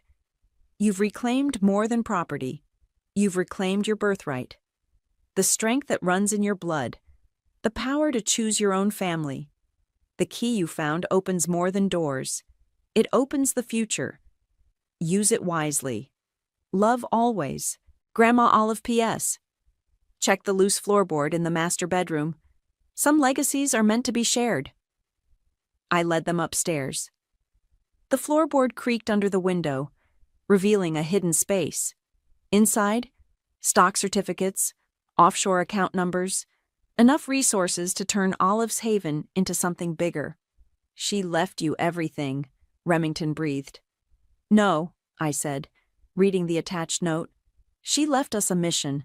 The next morning, I filed paperwork to create the Olive's Haven Foundation, a sanctuary program for women rebuilding their lives. The beach house would be the first of many. My phone buzzed. Raylin, I understand now. Why you did it. Why you had to. I thought about responding, but some bridges stay burned for a reason. Instead, I texted Jade. Ready to help run a foundation? That evening, I stood on the Widow's Walk, watching the sunset paint the sky in shades of possibility. Below, my mother's roses bloomed against the weathered walls, their fragrance carrying on the salt breeze. My phone lit up one last time. A message from Dad. Your mother would be proud. I thought about temporary daughters and permanent legacies, about karma and justice and the difference between revenge and reclamation. No, I typed back. Grandma was proud. Mom would have been fierce. Then I went inside my house. My mother's house, my grandmother's house, my house, and hung their photo beside mine on the wall. 3 generations of women who refused to be temporary. Tomorrow, the first sanctuary residents would arrive. Women carrying their own stories of displacement, their own needs for refuge. They'd find more than shelter here. They'd find what I found. The power to rewrite their stories, to choose their family, to make permanent what others tried to make temporary. I touched the key hanging around my neck, not just to a house or a safety deposit box, but to a legacy of strength. They called me temporary, I whispered to the empty rooms that would soon be full again. But this house, this power, this peace? The ocean waves answered back, steady as a heartbeat, permanent. The pregnancy test shook in my trembling hands as I stood outside my mother's bedroom door. 2 pink lines that would change everything. I was 19, terrified, and about to learn exactly how conditional a mother's love could be. I'm Riley, and this is the story of how I lost my family, found my strength, and eventually took back what was mine. Mom? My voice cracked as I knocked. Can we talk? Come in, sweetie. Her voice was warm then. That's what haunts me most. How quickly it turned to ice. I found her at her vanity, carefully applying her signature red lipstick. The same shade she wore to church every Sunday, where she'd parade me around as her perfect daughter. What's wrong? You look pale. My hands wouldn't stop shaking as I held out the test.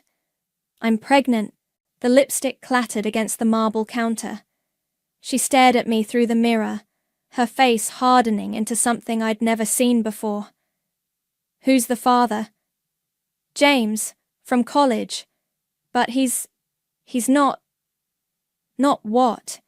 Not interested in ruining his life like you've just ruined yours?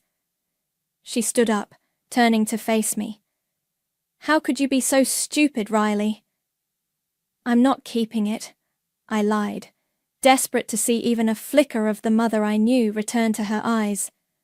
I just needed help to— Oh, you're keeping it, she cut me off, her voice razor-sharp. You made your bed, now lie in it. Maybe then you'll learn something about consequences. Mum, please, I'm scared. You should be. She walked past me, her shoulder brushing mine. You have until tomorrow to pack your things.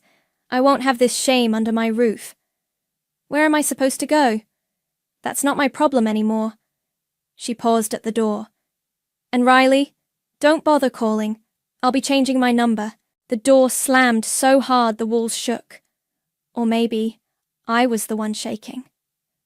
3 months later, I was living in a studio apartment with paper-thin walls and even thinner hope. The only furniture was a second-hand mattress and a wobbly table I'd found on the curb. My son Bodhi arrived 2 months early, tiny and fighting for every breath in the NICU. Your baby's strong, the night nurse Maria told me as I sat beside his incubator. Just like his mama, I wasn't strong. I was exhausted, working double shifts at a diner between hospital visits, trying to scrape together enough for the mounting medical bills. Every night, I'd dial my mother's number, just to hear the automated message. This number has been disconnected. The gossip spread through our small town like wildfire. I overheard whispers at the grocery store, saw former friends cross the street to avoid me. My mother's best friend, Deborah, made sure everyone knew how I'd broken poor Isabel's heart. One night, as I sat in my cold apartment feeding Bodhi at 2 a.m., I scrolled through my phone, desperate for anything to keep me awake. An ad caught my eye, something about passive income through affiliate marketing. Usually I'd scroll past, but sleep deprivation made me curious. I clicked, read, researched more while Bodhi slept against my chest. By sunrise, I'd started my first blog. By the end of the week, I'd written 10 posts about budget-friendly baby products. It wasn't much, but it was something to focus on, besides the deafening silence of my mother's absence. A month later, an email notification lit up my phone. Your commission payment of $500 has been processed. I stared at the screen, not quite believing it. $500. It wasn't life-changing money, but it was formula money, diapers money, hope money. Bodhi stirred in his crib, making those little sounds that meant he'd be hungry soon. I walked over and picked him up, holding him close. Hey, little man, I whispered, touching his tiny nose. Guess what? Mommy just figured something out. We're going to be okay. He blinked up at me with those big brown eyes, completely unaware that his existence had torn my world apart, and was now helping me build a new one. My phone buzzed. A Facebook notification. My mother had posted another perfect family photo. Caption reading, Blessed Sunday with my church family. Counting my blessings. I looked down at my son, then at my laptop still open to the affiliate dashboard.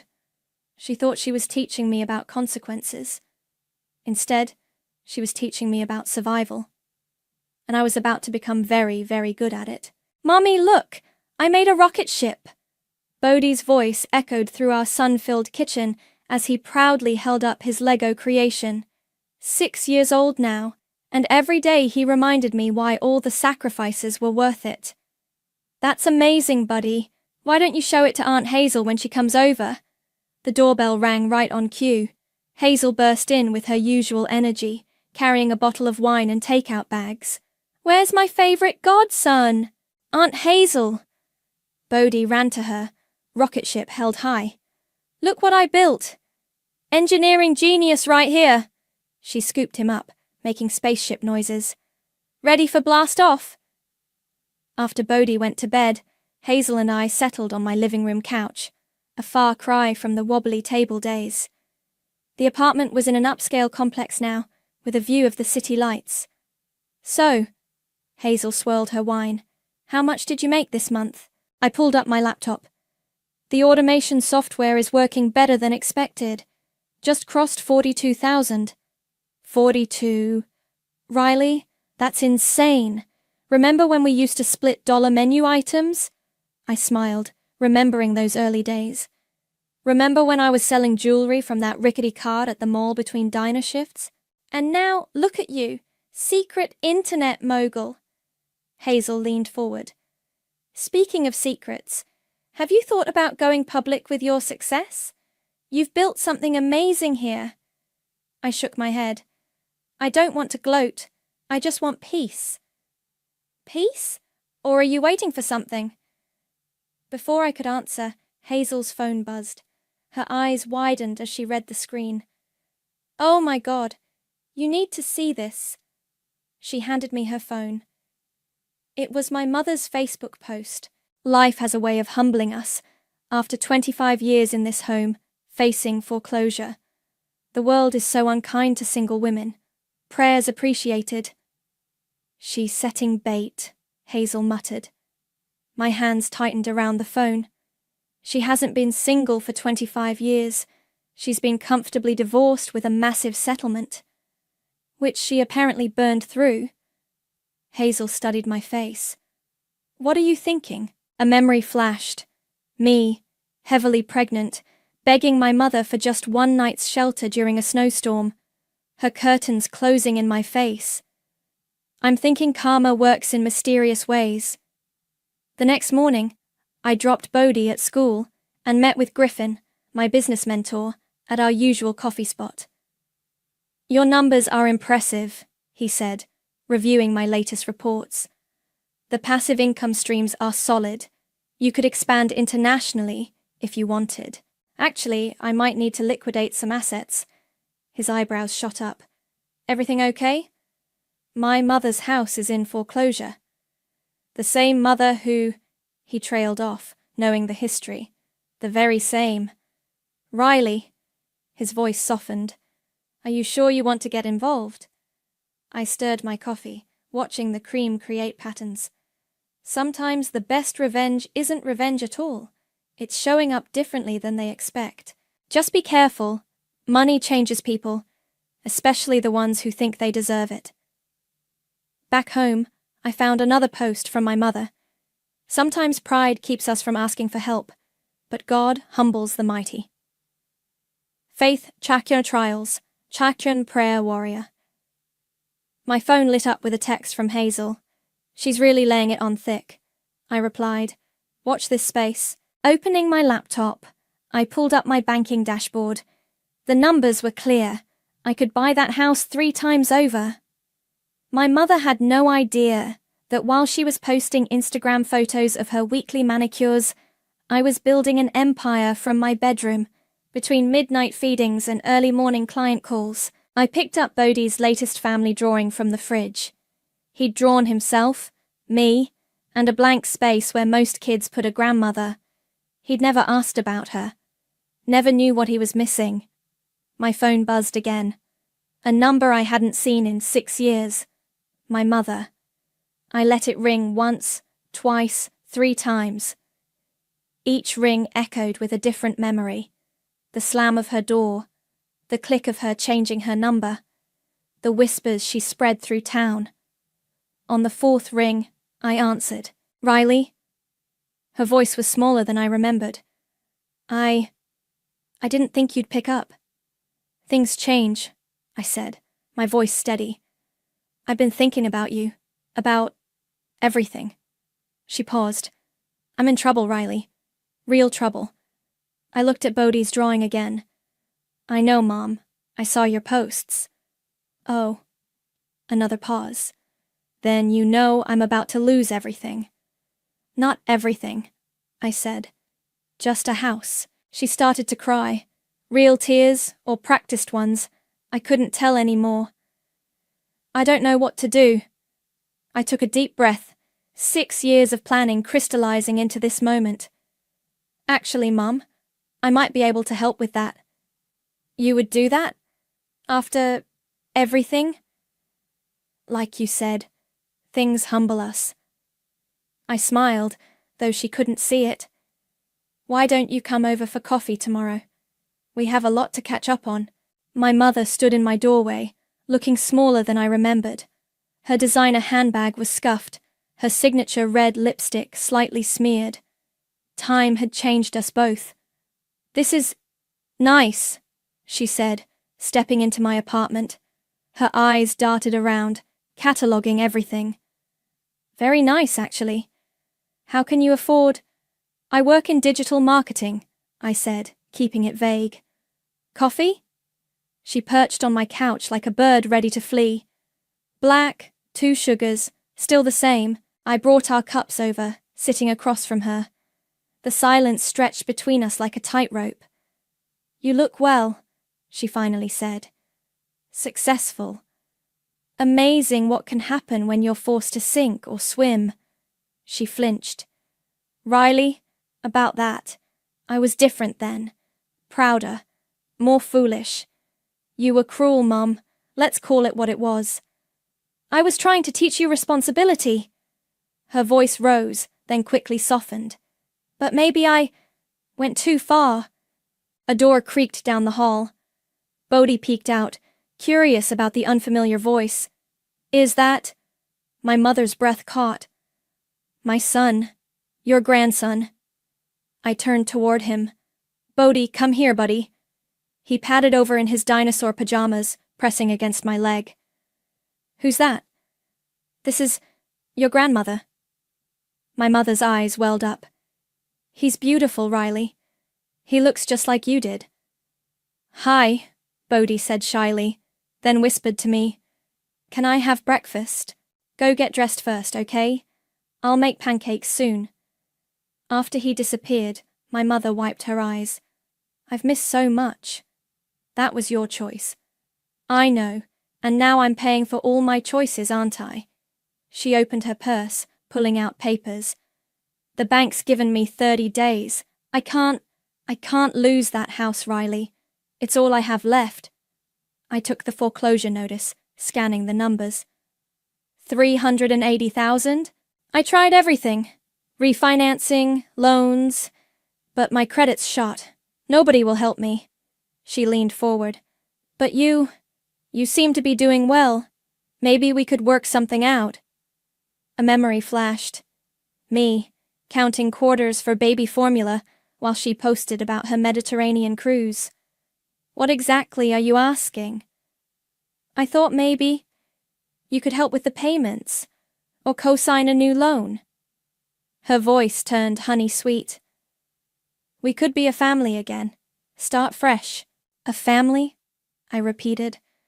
Like when I was in the NICU with Bodhi, when I called you every day. I was angry then, scared for you. No, you were scared of what people would think. There's a difference. She deflated. You're right. I was wrong. Terribly, horribly wrong. But people change, Riley. I've changed. I stood up, walking to my office, returned with my laptop. How much do you have saved? I asked, opening my banking app. About 20,000, but that's everything.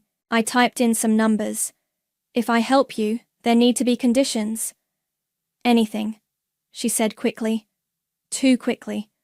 First, no more social media posts about me or Bodhi without permission. Second, you get counseling. Real counseling, not just church groups. And third, I met her eyes. You tell everyone the truth about what happened 6 years ago. She paled. Riley, that would ruin me. Funny how that works, isn't it? After a long moment, she nodded. Okay, yes, whatever you want. I turned my laptop around, showing her the transfer screen. Her eyes widened at the numbers in my account. How did you... Like I said, digital marketing. I hit transfer. Check your account. She grabbed her phone, gasping when she saw the notification.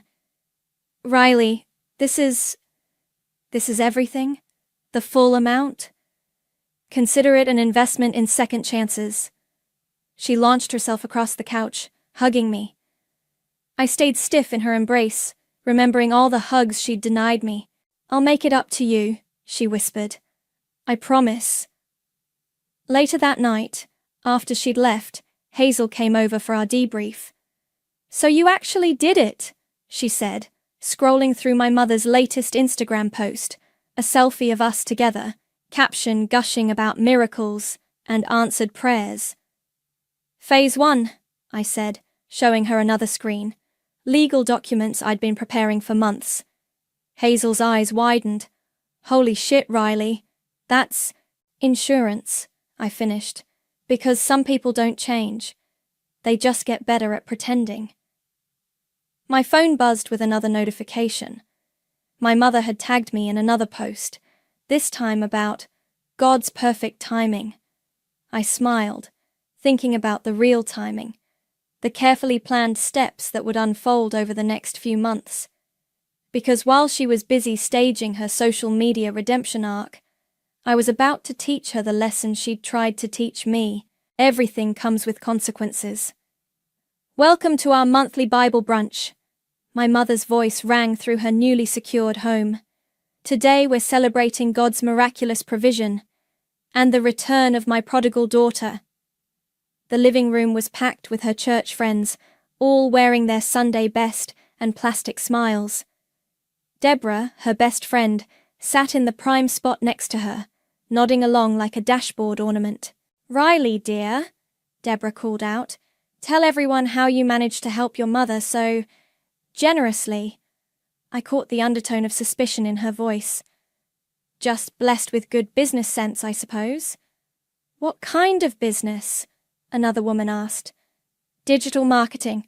I help companies reach their audience online. My mother jumped in. She's being modest. Riley's quite successful now. She touched my arm. I always knew she had potential. I bit back a laugh. 6 years of silence, and now she was taking credit for my success. And where's that precious grandson of yours today? Deborah asked. With his godmother. I thought it best to keep this gathering adult. Wise choice, Deborah murmured, sharing a knowing look with my mother. After brunch, as the guests filtered out, my mother cornered me in the kitchen. Riley, I've been thinking, since things are going so well for you, maybe you could help me with something else. What kind of something?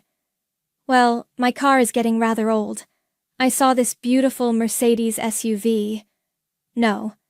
But sweetheart, it would help me rebuild my credit, and you'd only need to co-sign.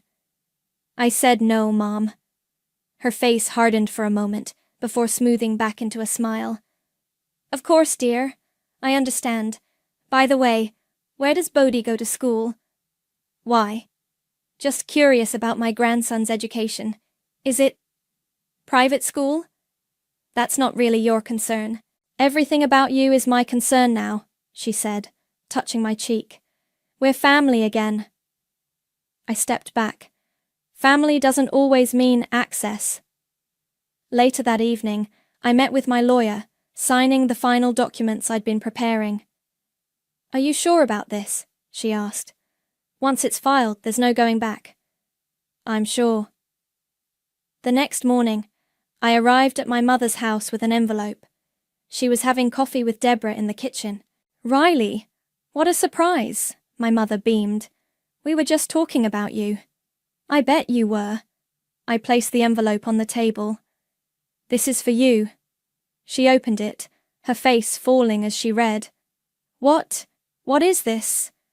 Notarized deed transfer with conditional nullification clause. In English, please, Deborah demanded. It means the house isn't actually hers. The money I gave her? It wasn't a gift. It was a purchase, with conditions. My mother's hands shook. You tricked me?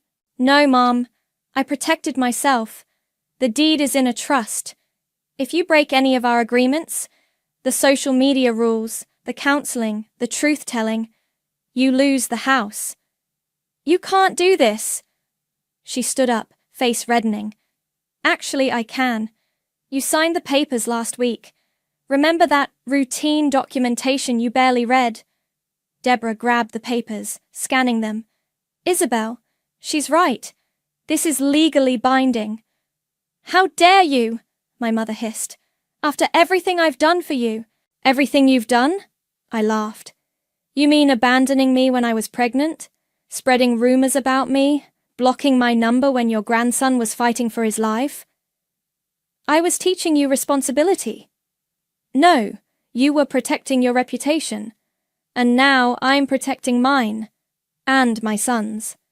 I'll fight this, she threatened. Go ahead. My lawyer's expecting your call. I turned to leave, but stopped at the door. Oh, and Mom? You might want to check the trust beneficiary details. There's one more surprise you haven't found yet. Back home, I called Hazel. It's done. How'd she take it? About as well as expected. Have you seen her Facebook yet? Just checked. She's already deleted all the posts about you being her miracle. I smiled. Give it time. The real show hasn't even started. What do you mean? Let's just say the house isn't in my name either. Everything I own, everything I've built, is in a trust for Bodhi, including his grandmother's house. Riley, Hazel breathed. That's poetic justice, I finished. She threw me out of that house when I was pregnant with him. Now he owns it. My phone buzzed. A text from Griffin. Just saw the trust documents. Are you sure about this? I typed back. Some lessons need to be learned the hard way. She taught me that. Looking out my window at the city lights, I thought about the little girl I used to be, desperate for her mother's approval. That girl was gone, replaced by someone stronger, someone who understood that sometimes the best revenge isn't about destruction. It's about reconstruction, building something better from the ashes of what was broken. And I was just getting started. 3 months passed in a blur of carefully orchestrated visits and staged family photos. My mother's Instagram feed looked like a Hallmark movie. Sunday dinners with my loves and making up for lost time with my grandson. Each caption more artificial than the last. I played along, showing up for coffee dates and letting her post her perfectly filtered photos. But I watched. I noticed how she never actually spoke to Bodhi, just posed with him. How her eyes always drifted to my designer bags, my car, my watch. Look what I got you, buddy, I said one afternoon, presenting Bodhi with a new laptop for his educational games. My mother's lips tightened. A laptop? At his age? Don't raise him spoiled like you were. I froze.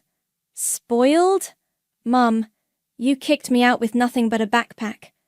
And look how well you turned out. She smiled that plastic smile.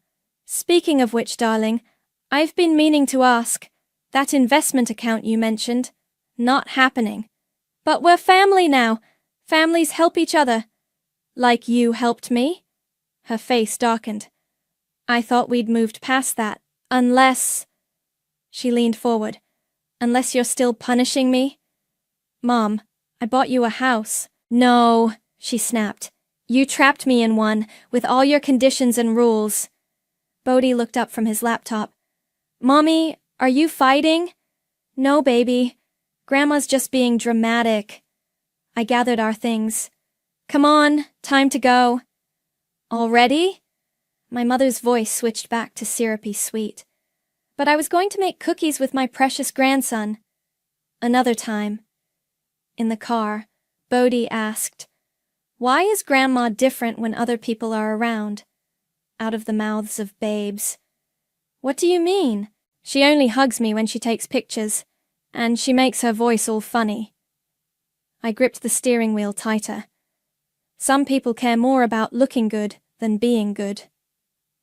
That night, I met Griffin for dinner at our usual spot. She asked about co-signing a car loan today, I told him, right after criticizing me for buying Bodhi a laptop. Are you surprised? No, just disappointed. I thought maybe... I shook my head. Doesn't matter what I thought. Riley. He reached across the table, touching my hand. You gave her a chance. That's more than she deserved. I pulled my hand back gently. Our relationship had always teetered on the edge of something more, but I couldn't risk complications. Not now. I got the final trust paperwork today, I said, changing the subject. Everything's ready. Are you sure you want to go through with phase 2? She's left me no choice. Did you see her latest post? I showed him my mother's Instagram, a photo of her standing in front of a luxury car dealership, caption reading, God's blessings are coming. Claiming, my miracle. Faithful daughter. She's planning to forge my signature, I said. My lawyer confirmed she's been asking about power of attorney documents. Griffin whistled low. That's bold. That's desperate, and desperate people make mistakes. The next morning, I walked into my mother's house without knocking. She was on the phone, pacing. Yes, I'm sure she'll co-sign. No, there won't be any problems. I have access to all her information. I cleared my throat. She spun around, face paling. I'll call you back, she stammered, hanging up. Planning a purchase, Mom? Riley, I was just... committing fraud? I pulled an envelope from my bag. Maybe we should discuss this first. What's that? The truth. She opened the envelope, reading quickly. Her hands began to shake. A nullification notice? But I haven't broken any conditions. No? Let's review your social media. The unauthorized posts about Bodhi, the missed counseling sessions, the lies you're still telling about why I left. You're being ridiculous. And now, attempted fraud.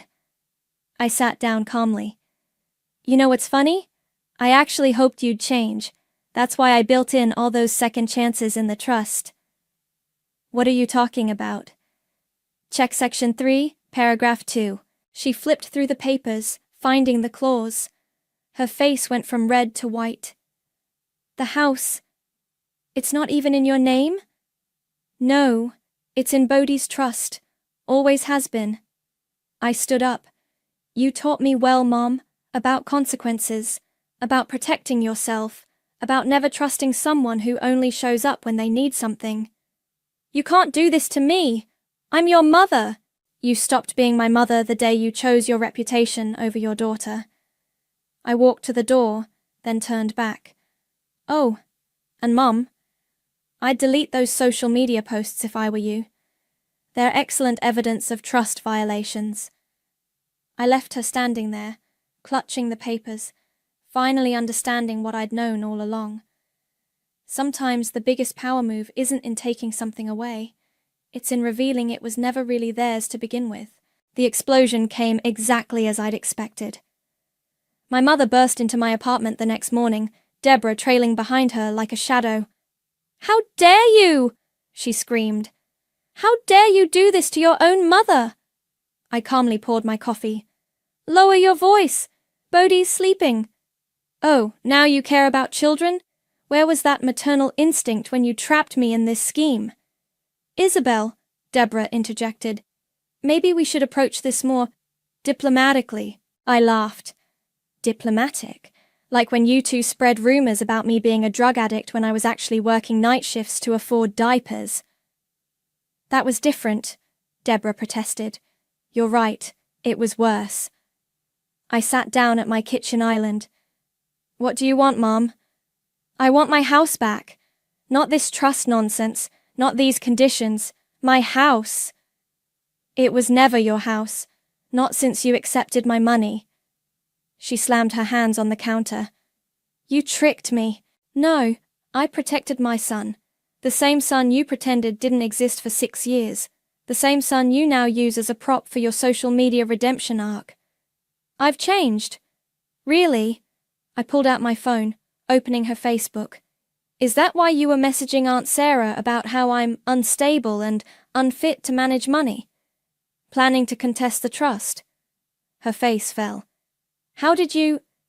You still use the same password for everything. Mum2468. Not very secure. Deborah stepped forward. Riley, be reasonable. Your mother's trying to make amends. No, she's trying to save face. There's a difference. I should have ended it, my mother spat. When the doctor offered, I should have ended that pregnancy when I had the chance. The room went silent. Even Deborah looked shocked. Slowly I reached for my phone, stopping the recording. Thank you for that. What are you doing? Insurance. See, I knew you'd show your true colors eventually. You always do when you're cornered. You recorded me? That's illegal. Single-party consent state, Mom. I only needed my permission. I forwarded the audio file to my lawyer. You should go now. I'll expose you, she threatened. I'll tell everyone what you did. Go ahead. Tell them how your pregnant teenage daughter begged for help and you threw her out. Tell them how you blocked her number while your grandson was in the NICU. Tell them how you only came back when you needed money. I'll destroy you. You already tried that. How'd it work out? Deborah tugged at her arm. Isabel, let's go. This isn't helping. You used me. My mother's voice cracked. You taught me survival, I said calmly. This is what it looks like. After they left, I called Hazel. It's done, I said. She finally showed her cards. The pregnancy comment? Recorded and sent to the lawyer. Phase 3 starts now. Are you sure? Once this gets out, she needs to learn. Some lessons only stick when they hurt. That afternoon, the audio file made its way through the family group chat. By evening, it had reached the church gossip network. My mother's carefully curated image crumbled post by post, share by share. Griffin called as I was putting Bodhi to bed. Your mother's trending in the local Facebook groups, he said. It's not pretty. I know. The business community's talking too. 3 charities have already removed her from their boards. Good. Riley, he paused. Are you okay? I watched Bodhi sleeping peacefully, unaware of the storm I'd unleashed. I'm fine. She made her choice 6 years ago. Now she's living with it. What about the house? Already done. The paperwork went through this morning. It's being converted into a childhood development center. Still in Bodhi's name, still part of his trust. You've thought of everything. I had 6 years to plan. After hanging up, I checked my phone one last time. My mother's social media accounts had gone dark. Deborah had publicly unfriended her. The carefully constructed facade she'd built was collapsing, brick by brick. A text from my lawyer popped up. Trust is ironclad. She has no recourse. I replied, Good. Proceed with the restraining order. Looking out at the city lights, I thought about the girl I was 6 years ago, crying on a second-hand mattress, wondering how my own mother could abandon me. That girl would be shocked to see me now. But some wars aren't about winning or losing. They're about showing someone exactly who they created. My mother wanted to teach me about consequences. Lesson learned. My phone buzzed one last time, a message from my mother. You'll regret this. Mark my words. I smiled, thinking of the final phase yet to come. No, Mom, you will. Because while she was busy making threats, I was about to show her exactly what happens when you underestimate the daughter you threw away. The best revenge isn't served cold. It's served exactly how they taught you to serve it. The transformation of my mother's house happened faster than anyone expected. Construction crews replaced the manicured lawns with playground equipment, and the formal living room became a bright classroom space. The Little Dreamers Development Center, Hazel read from the new sign. Opening next month. Riley, this is incredible. I watched Bodhi running through the playground, testing each piece of equipment with pure joy. He deserves this, All the kids do. My phone hadn't stopped buzzing since the local news picked up the story. Single mum transforms family estate into children's centre. The comments were flooding in, mostly supportive, some questioning, and one very noticeable silence from my mother. "Have you heard from her?" Hazel asked. "Not since the audio leaked, but Deborah tells me she's staying with her sister in Phoenix.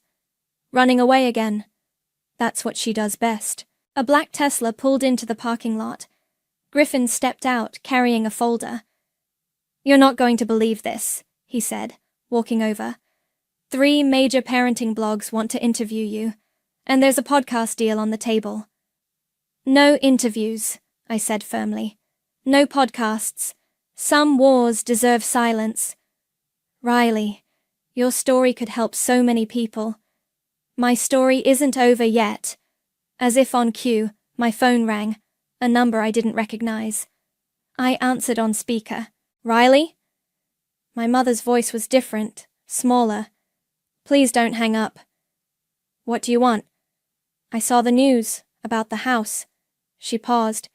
It's actually beautiful, what you're doing." "Save it, Mom. I'm not changing my mind."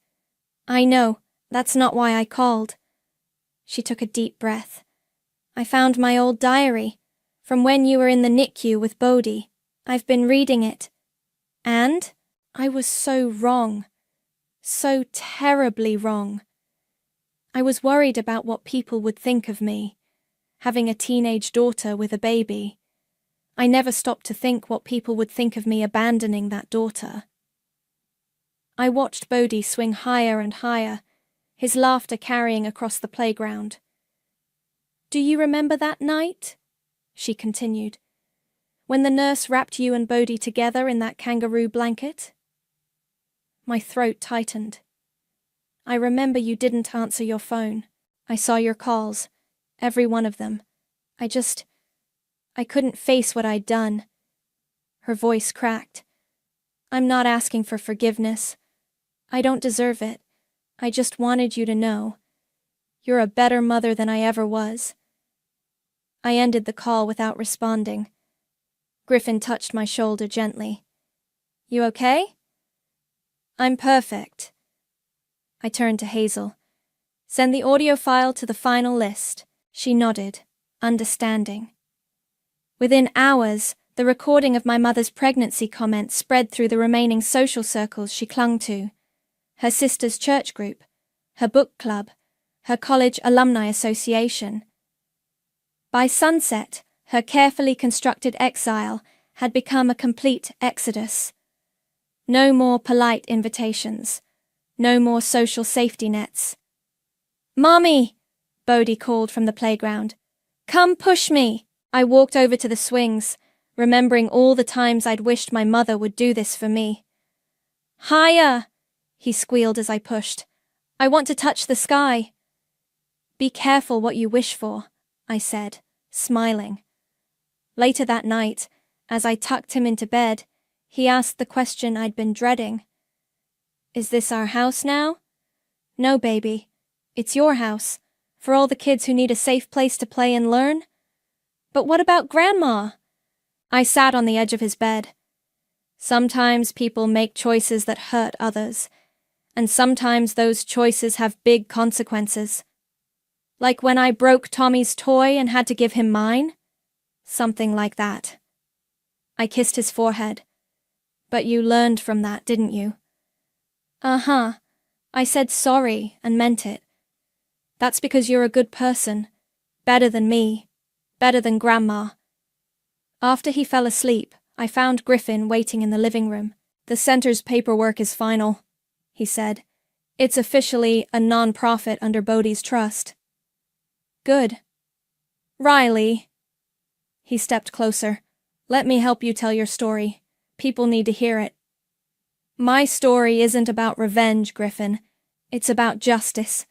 About making sure my son never feels what I felt." "And your mother?" I walked to the window, looking out at the city lights. "She taught me that family isn't about blood or names or houses. It's about choices. And I choose him. every time. My phone lit up with a final text from my mother. "The house looks beautiful. You always were stronger than me." I didn't respond.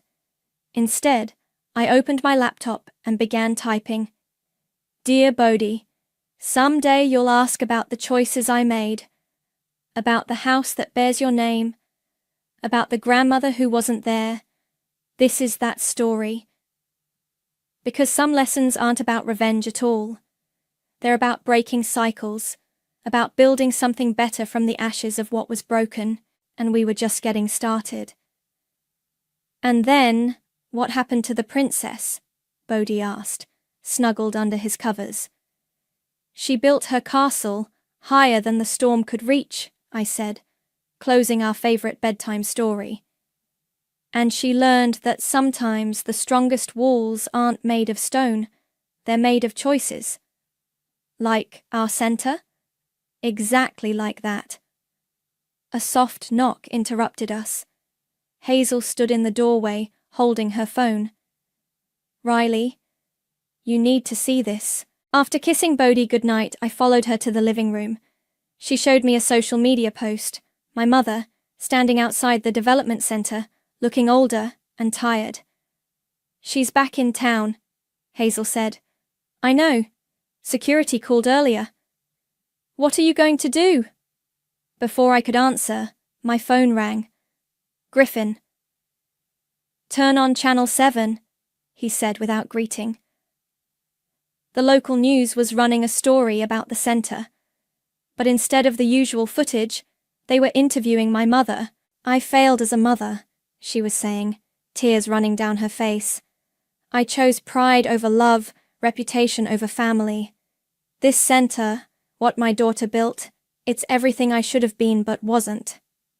I muted the TV. She's trying to control the narrative again. "Maybe," Hazel said. "Or maybe she's finally telling the truth." My phone buzzed with a text from my mother. I'm outside. No cameras, no agenda. Just a grandmother who finally understands what she lost. "Don't," Hazel warned, but I was already walking to the door.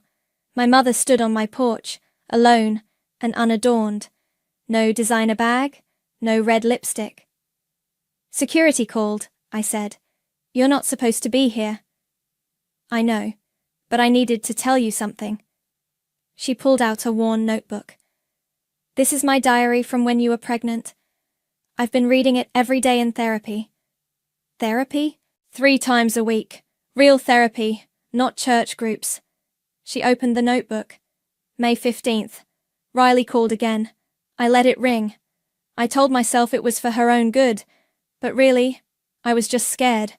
Scared of the gossip, scared of the judgment, scared of facing what a horrible mother I'd become. "Stop." "No, please, let me finish." She turned a page. June 3rd. Saw Riley at the grocery store. She looked so tired, so alone. I hid in the cereal aisle until she left. What kind of mother hides from her child? "The kind who throws her out," I said coldly. "Yes, the kind I was." She closed the diary. "Not the kind you are." She handed me an envelope. Inside were legal documents, her resignation from every board, club, and social organization she'd ever joined. "I'm selling my condo in Phoenix," she said. "Donating everything to the center. It's not redemption. I know that's not possible. It's just right." "Why now?" "Because I finally understand what you've been teaching me. About consequences. About choices." She looked at the center across the street. About building something better from what was broken. "Mommy?" Bodhi's voice came from behind me. "Is that Grandma?" My mother's eyes filled with tears, but she didn't move closer. "Yes, sweetheart, but I'm not here to disturb you. I just needed to tell your mom something important." "What?" "That she's the best mother I know, and that I'm sorry I wasn't brave enough to learn from her sooner." She turned to leave, then stopped. "Riley, that story you tell him, about the princess who built her castle. You're not just the princess, you're the architect, the builder, and the queen. I'm just sorry I was the storm. After she left, I sat with Hazel and Griffin, sharing the bottle of wine we'd opened the night I first helped my mother. So that's it? Hazel asked. She just surrenders? Sometimes winning isn't about the fight, Griffin said. It's about what you build after. I looked at the diary my mother had left. She wrote in this every day I was pregnant. Every day she ignored my calls. Every day she chose pride over love. Are you going to read it? No. I stood up, walking to my fireplace. Some stories need to end for new ones to begin. I dropped the diary into the flames, watching the pages curl and burn. Mommy? Bodhi appeared again, rubbing his eyes. I can't sleep. I scooped him up, breathing in his sweet, sleepy scent. Want to hear a new story? About the princess? No, about a little boy whose mother loved him so much. She built him a castle where all children could feel safe. That's me. Yes, baby, that's you. I held him closer. And no storm will ever reach that high.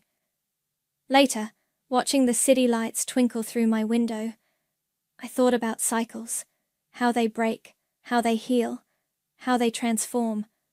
My mother had taught me about consequences, but Bodhi had taught me about grace. Sometimes the best revenge isn't revenge at all.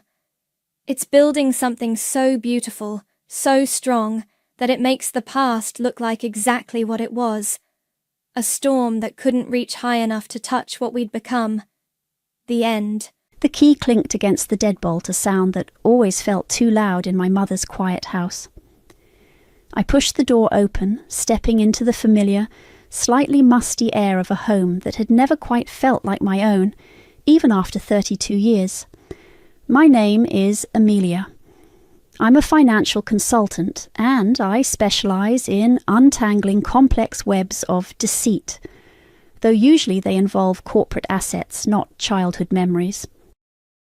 I was here for a casual visit, a quick trip to retrieve the last few boxes of sentimental junk I'd left in my old bedroom, or what used to be my old bedroom.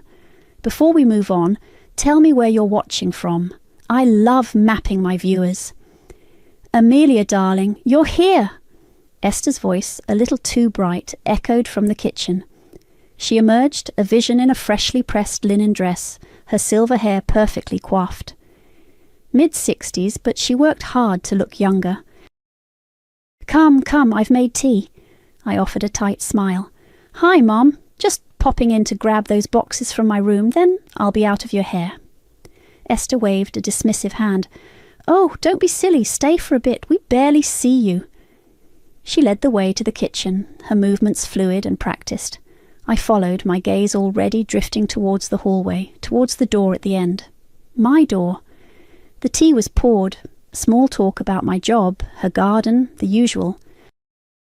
I waited for a natural pause, then said, So, I'll just head back and grab my things.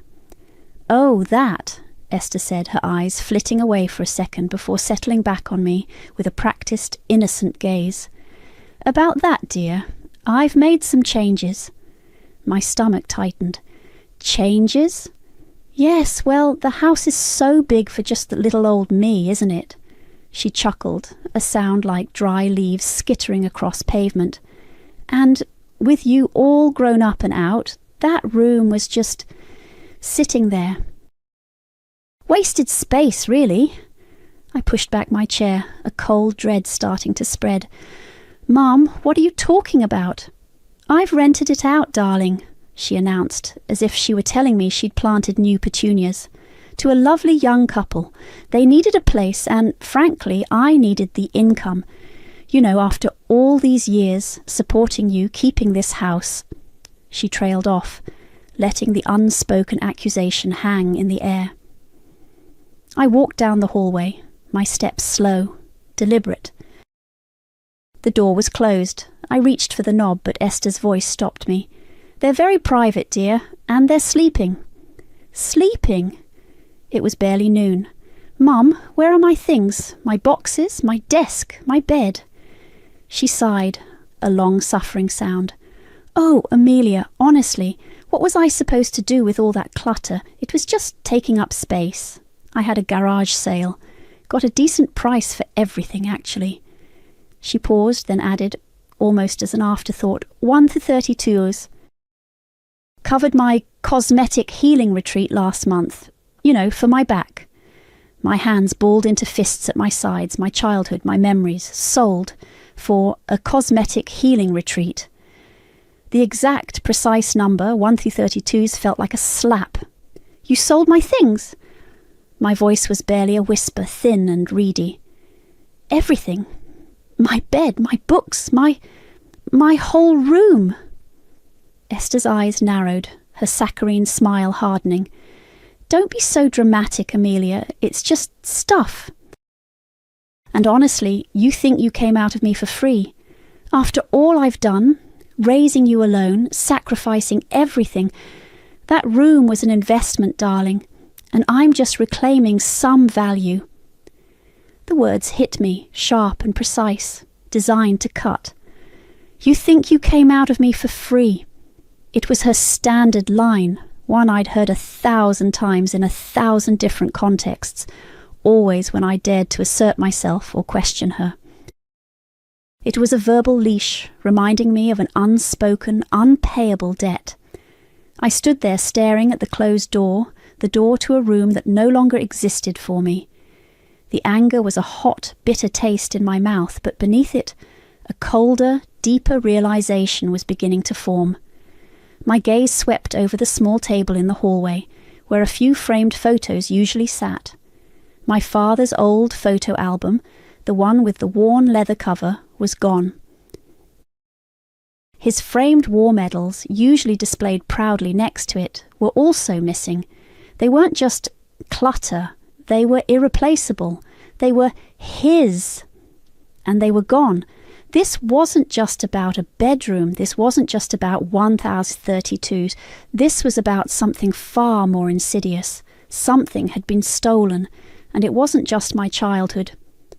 The drive home from my mother's house was a blur of simmering rage and a chilling clarity.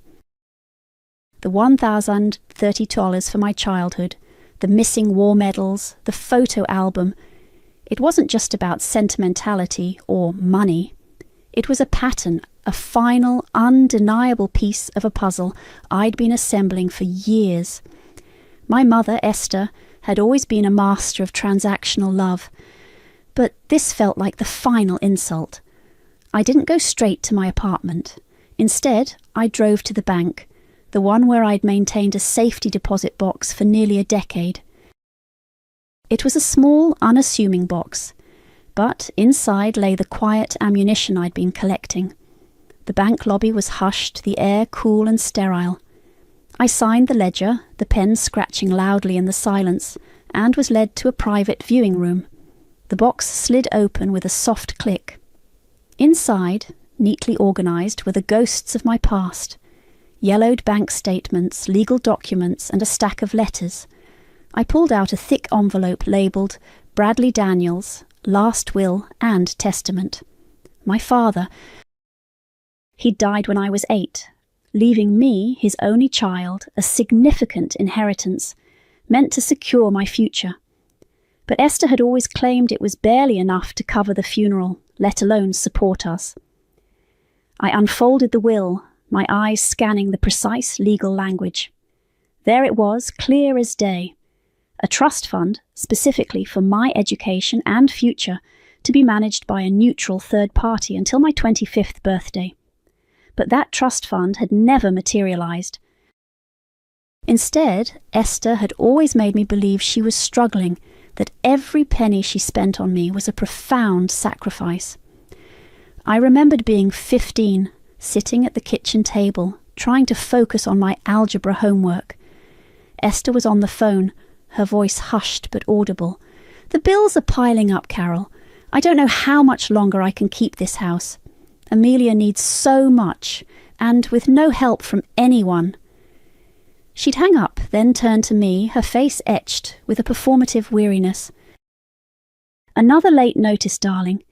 It's just so hard, being a single mother. Every penny counts. I'd felt a crushing guilt, a desperate need to alleviate her burden.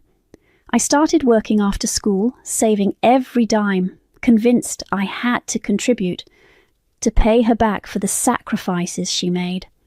Another memory surfaced, my high school graduation. I'd been accepted to a good university, but Esther had immediately started talking about the cost. "It's so much money, Amelia. Are you sure you wouldn't rather go to community college for a year or two? Help me out here." The implication was clear. My dreams were a burden. I'd ended up taking out student loans, even though I'd had excellent grades and scholarship potential. I'd believed her when she said there was no other way. Now, looking at the original will, I saw the truth. Esther had somehow intercepted and redirected the funds. The bank statements from the years after my father's death showed large, unexplained withdrawals, not just for funeral costs, but for things like home improvements and personal expenses. And then, a few years later, a series of legal filings, supposedly signed by me consenting to changes in the will's execution. My signature was clearly forged. I was a child. I wouldn't have even understood what I was signing. The cold anger solidified into a chilling resolve. This wasn't just about a bedroom. This was about a lifetime of calculated deceit. I pulled out my phone and dialed a number I knew by heart. "Paul, it's Amelia Daniels." Paul Roberts, my estate lawyer, was unassuming in appearance but ruthless in his approach. I'd met him years ago through a mutual contact, and he'd quietly helped me with a few complex financial matters. He was discreet, thorough, and didn't flinch at difficult cases. "Amelia, what can I do for you?" His voice was calm, professional. "I need your help with something significant." I took a deep breath, the words coming out in a steady, even tone. "I believe my mother has committed elder fraud, will tampering, and has been siphoning off my inheritance for years. I have documents, original will, bank statements, forged signatures. I think she even sold my father's war medals and photo album." There was a beat of silence on the other end. "That's a serious accusation, Amelia." "I know," I said, my gaze fixed on the forged signature on the legal document, "and I have the receipts." "All right," Paul said, his voice gaining a sharper edge. "Scan everything you have. Send it over. We'll need to build a comprehensive case. This won't be quick, and it won't be pretty. I understand. Are you ready for what this could cost her, and you?" Paul asked, his voice low, almost a warning. I looked at the documents spread before me, the evidence of a lifetime of lies. "More than ready, Paul. I've been ready for years." The following Sunday, I found myself sitting in the polished pew of the First Baptist Church, Esther beaming beside me. She'd insisted I come, a performative display for the congregation.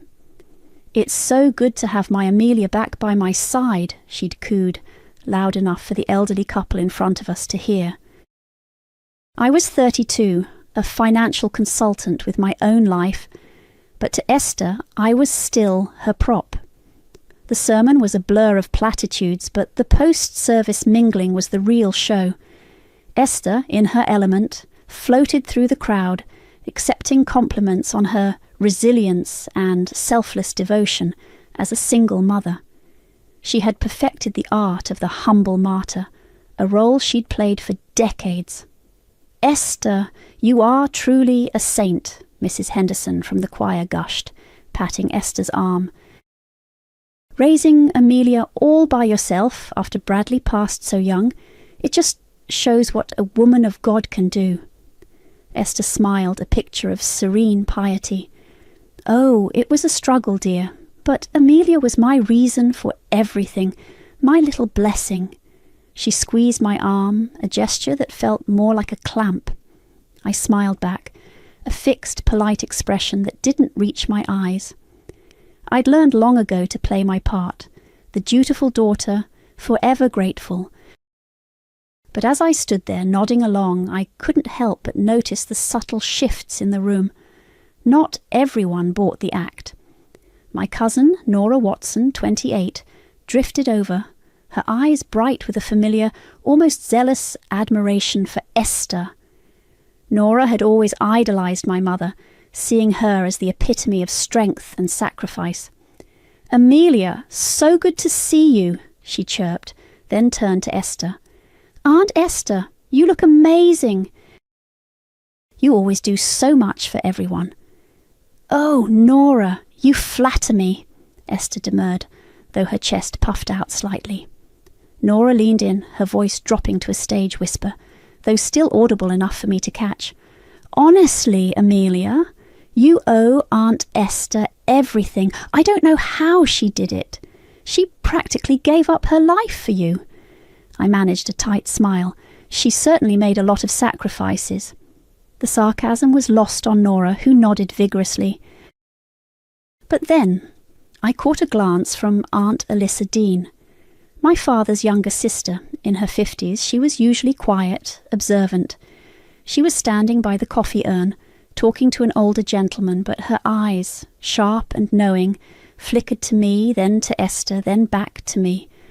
A flicker of something, pity, understanding, passed through them.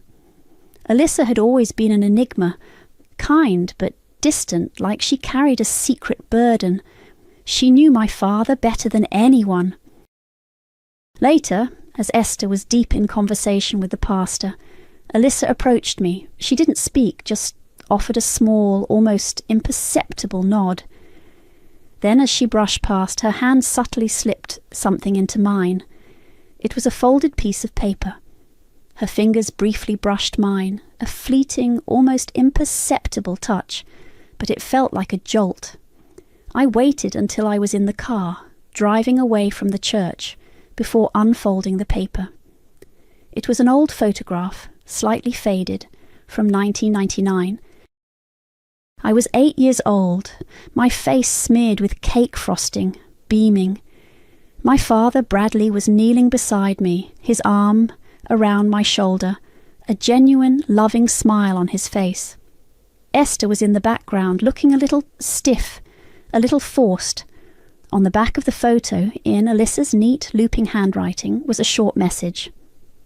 "This isn't the only truth that was buried." My heart hammered against my ribs. A truth buried. Alyssa knew. She knew more than she let on. The casual slip of the photo, the knowing glance. It wasn't just a coincidence, it was a deliberate act, a lifeline. The image of my father, so alive and joyful in the photo, contrasted sharply with the cold, calculated betrayal I was uncovering. He had wanted to protect me. He had tried, and Esther had undone it all. The photo felt like a ghost, a silent witness to the years of manipulation. It was a confirmation that I wasn't crazy, that my instincts about Esther's deep-seated deceit were correct. And now I had an unlikely ally. The photo from Aunt Alyssa was a spark. It confirmed what I'd suspected, what Paul was now meticulously verifying. I called Alyssa the next day using a burner phone I'd bought just in case. We met at a quiet cafe on the outskirts of town, a place Esther would never frequent. Alyssa, usually so reserved, looked nervous as she sipped her tea. "Amelia," she began, her voice soft, almost a whisper, "I've known for a long time. Your father, he was so careful. He loved you fiercely. He wanted to make sure you were taken care of." She told me about the inheritance, how Bradley, my father, had set up a robust trust, not just for my education, but for my future, for my financial independence. He'd seen Esther's manipulative tendencies even then, though he'd never voiced them directly to me. He'd wanted to protect me from her. He told me he'd made arrangements that the money would go directly to a trust managed by a third party until you were 25, Alyssa explained, her eyes filled with a quiet sorrow. He even had a lawyer draw up specific clauses to prevent anyone from touching it prematurely, especially Esther, but Esther had found a way. Alyssa recounted how Esther had intercepted the official notifications, how she'd fabricated stories about legal complications, about the money being tied up in probate, about it being far less than anyone expected. She'd even, Alyssa suspected, forged my father's signature on some early documents before she moved on to forging mine. She told everyone the inheritance was barely enough to cover the funeral and a few months of bills, Alyssa said, shaking her head. She played the grieving widow, the struggling single mother, and people believed her. I knew something was off, but I couldn't prove it. She was so convincing. I remembered my father's funeral, a hazy, grief-stricken memory from when I was 8. Esther draped in black, her face a mask of sorrow, accepting condolences. Even then I'd felt a strange disconnect, an artificiality to her grief. Now I understood why. Alyssa continued, "She even convinced your father's parents, my own parents, that the money was gone. They were heartbroken, thinking Bradley's legacy had just vanished. They died a few years later, never knowing the truth." A wave of nausea washed over me. Not only had Esther stolen from me, she'd stolen from my grandparents, from their memory of their son. "Why didn't you say anything sooner?" I asked, my voice flat. Alyssa looked down at her hands, clasped tightly around her teacup. "She threatened me, Amelia, said she'd cut me off from the family, spread rumours. And honestly, I was scared. She's a master at turning people against each other. I also didn't have concrete proof, just suspicions and a few odd details that didn't add up. Until now." She looked up, her eyes meeting mine. "That photo, it was the only thing I had left from that time that wasn't tainted by her. I wanted you to know you weren't alone." Her words resonated with a past memory. I thought of Eli. Eli Nichols, my ex-boyfriend. We dated in my mid-20s, a few years before I started working with Paul. He was kind, patient, and for a while, I thought he was different. I'd confided in him about Esther's constant financial demands, her emotional blackmail. He'd seen how she manipulated me, how I always put her needs first, even over our relationship. "You're always putting out her fires, Amelia," he'd said one night, after I'd cancelled our weekend trip to fly home and help Esther with a fabricated mortgage crisis. "She's bleeding you dry, emotionally and financially. You need to cut her off." But I couldn't, not then. The conditioning was too deep. I'd argued with him, defended her, convinced myself that she truly needed me. Eli had eventually left, tired of competing with a ghost, with a mother who demanded all my attention and resources.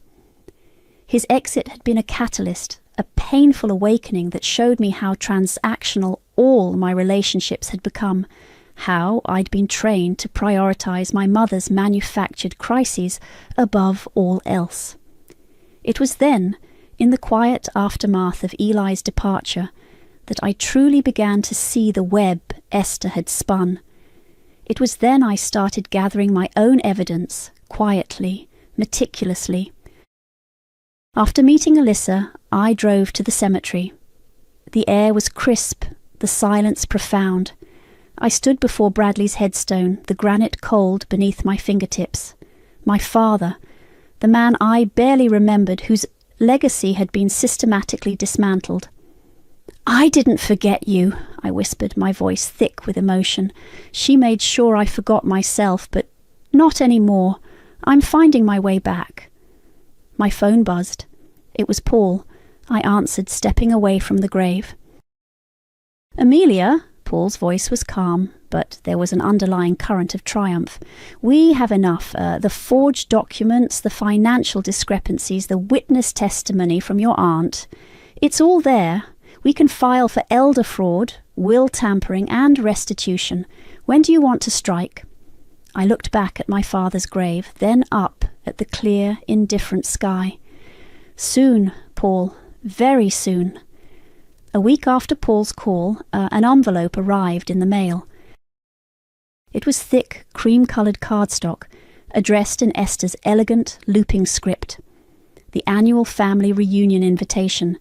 Every year, the same ritual. A carefully curated event designed to showcase Esther's matriarchal prowess and her seemingly perfect family. I tore it open. Inside, alongside the printed details for the potluck and lawn games, was a small handwritten note from Esther. "Hope you're not too busy being grateful, darling. It would be lovely to see you." My lips curved into a cold, humourless smile. Grateful. The word tasted like ash.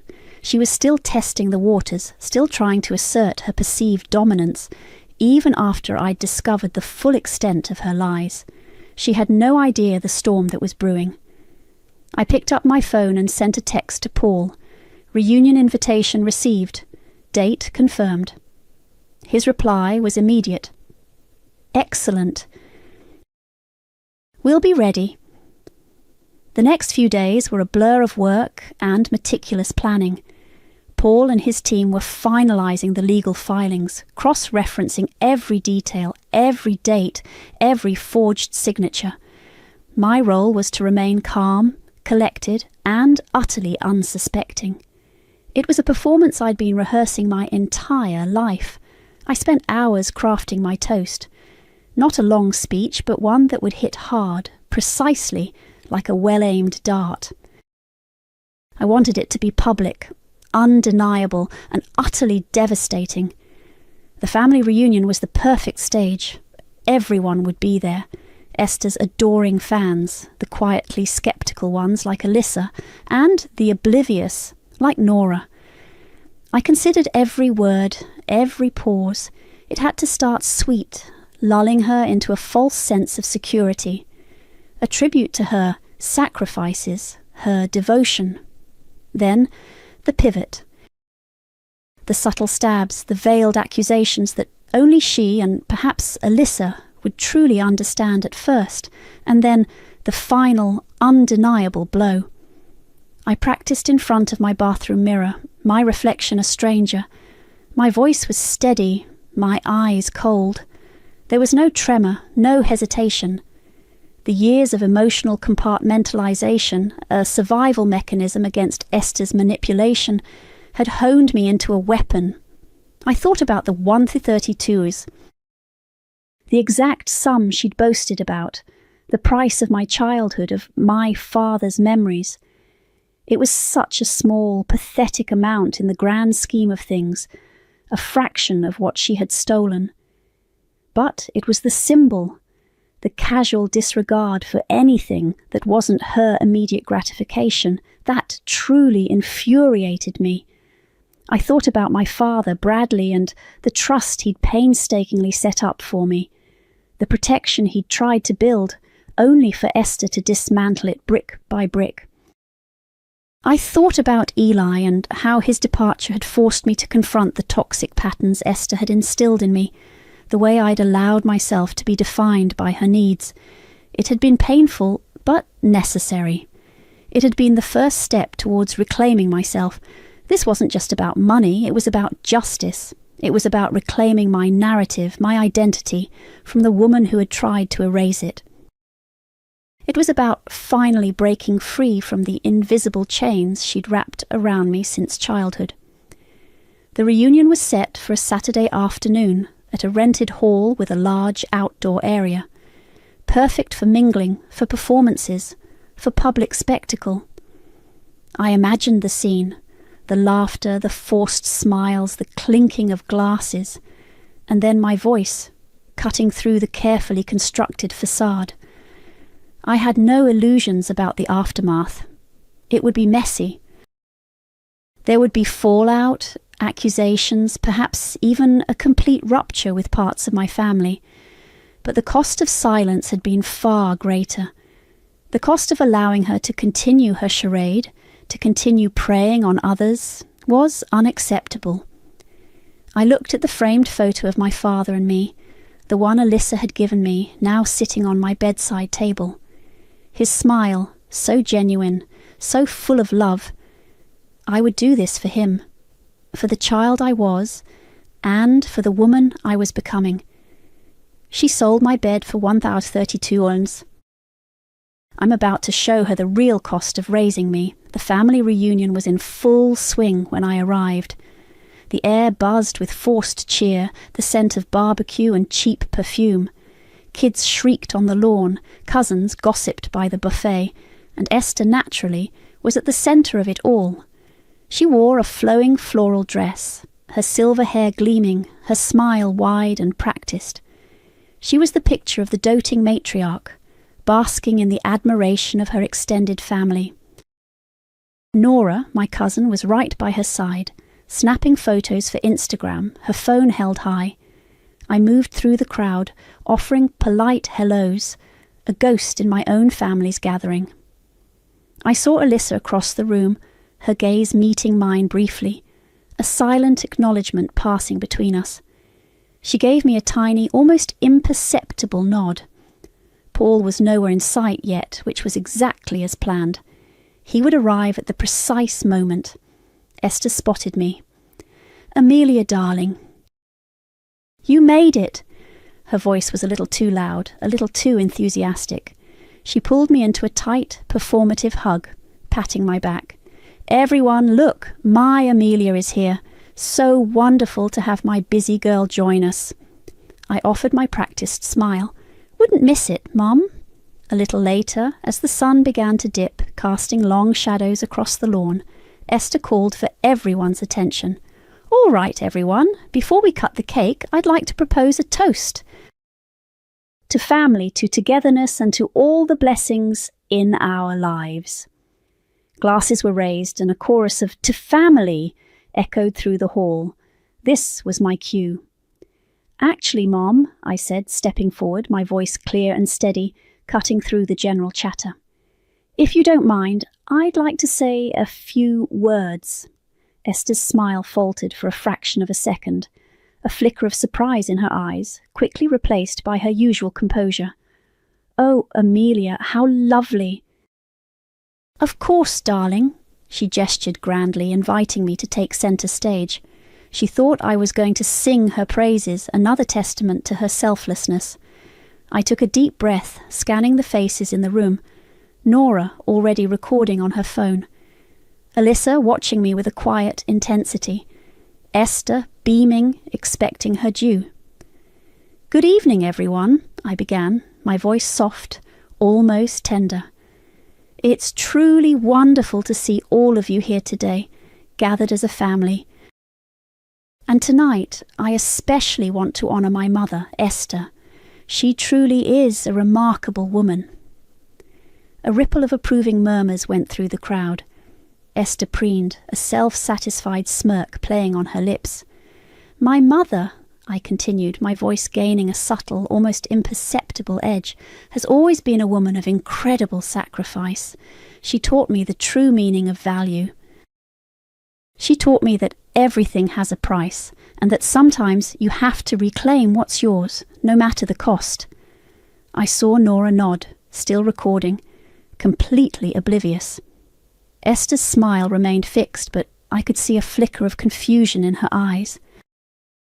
"She taught me that every penny counts," I went on, my gaze locking onto Esther's, "especially when you're building a future or perhaps covering a cosmetic healing retreat.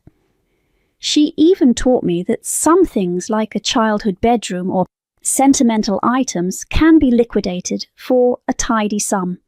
Say, 1,032, the murmurs died down. A few people exchanged confused glances. Esther's smile began to waver, her eyes narrowing slightly. "My mother always said I didn't come out of her for free," I continued, my voice now devoid of any warmth, chillingly precise. "And she was right. I am the culmination of her investment, an investment in manipulation, in deception, in a lifetime of carefully constructed lies. She taught me the value of a good performance, the art of convincing others of your selfless devotion, while quietly siphoning off what was rightfully someone else's." The silence in the room was deafening. Every eye was on me, then on Esther, whose face was slowly draining of colour. Nora's phone was still up, but her expression had shifted from adoration to bewilderment. "So tonight," I said, raising my glass, my voice ringing with a cold, triumphant clarity, "I'd like to propose a toast to the woman who sold my childhood. Here's your return." I lowered my glass, not taking a sip. Instead, I reached into my purse, which I'd kept clutched in my hand, and pulled out a thick, legal-sized envelope. My hand didn't tremble. I slid it across the table towards Esther, who was now frozen, her eyes wide with dawning horror. Esther's hand, adorned with rings, reached out slowly, trembling. Her fingers brushed the envelope, then closed around it. The wine glass she was holding slipped from her grasp, clattering against the table, then tumbling to the floor. It didn't shatter, but the sound echoed like a gunshot in the sudden, stunned silence. A collective gasp swept through the room. Screams, small, choked cries, echoed through the room. Just then the double doors at the back of the hall swung open. Paul Roberts, dressed in a sharp suit, walked in, 2 other individuals, also formally dressed, following closely behind him. He looked directly at Esther, then at me, a silent confirmation passing between us. "Esther Daniels?" Paul's voice was calm, authoritative, cutting through the stunned silence. "My name is Paul Roberts. I'm here on behalf of my client, Amelia Daniels. You are hereby served." He held out a stack of papers, identical to the ones in the envelope I'd given her. The 2 individuals behind him moved forward, one holding a camera, the other a tablet. The flash of the camera, a stark, blinding light, illuminated Esther's face, now a mask of pure terror.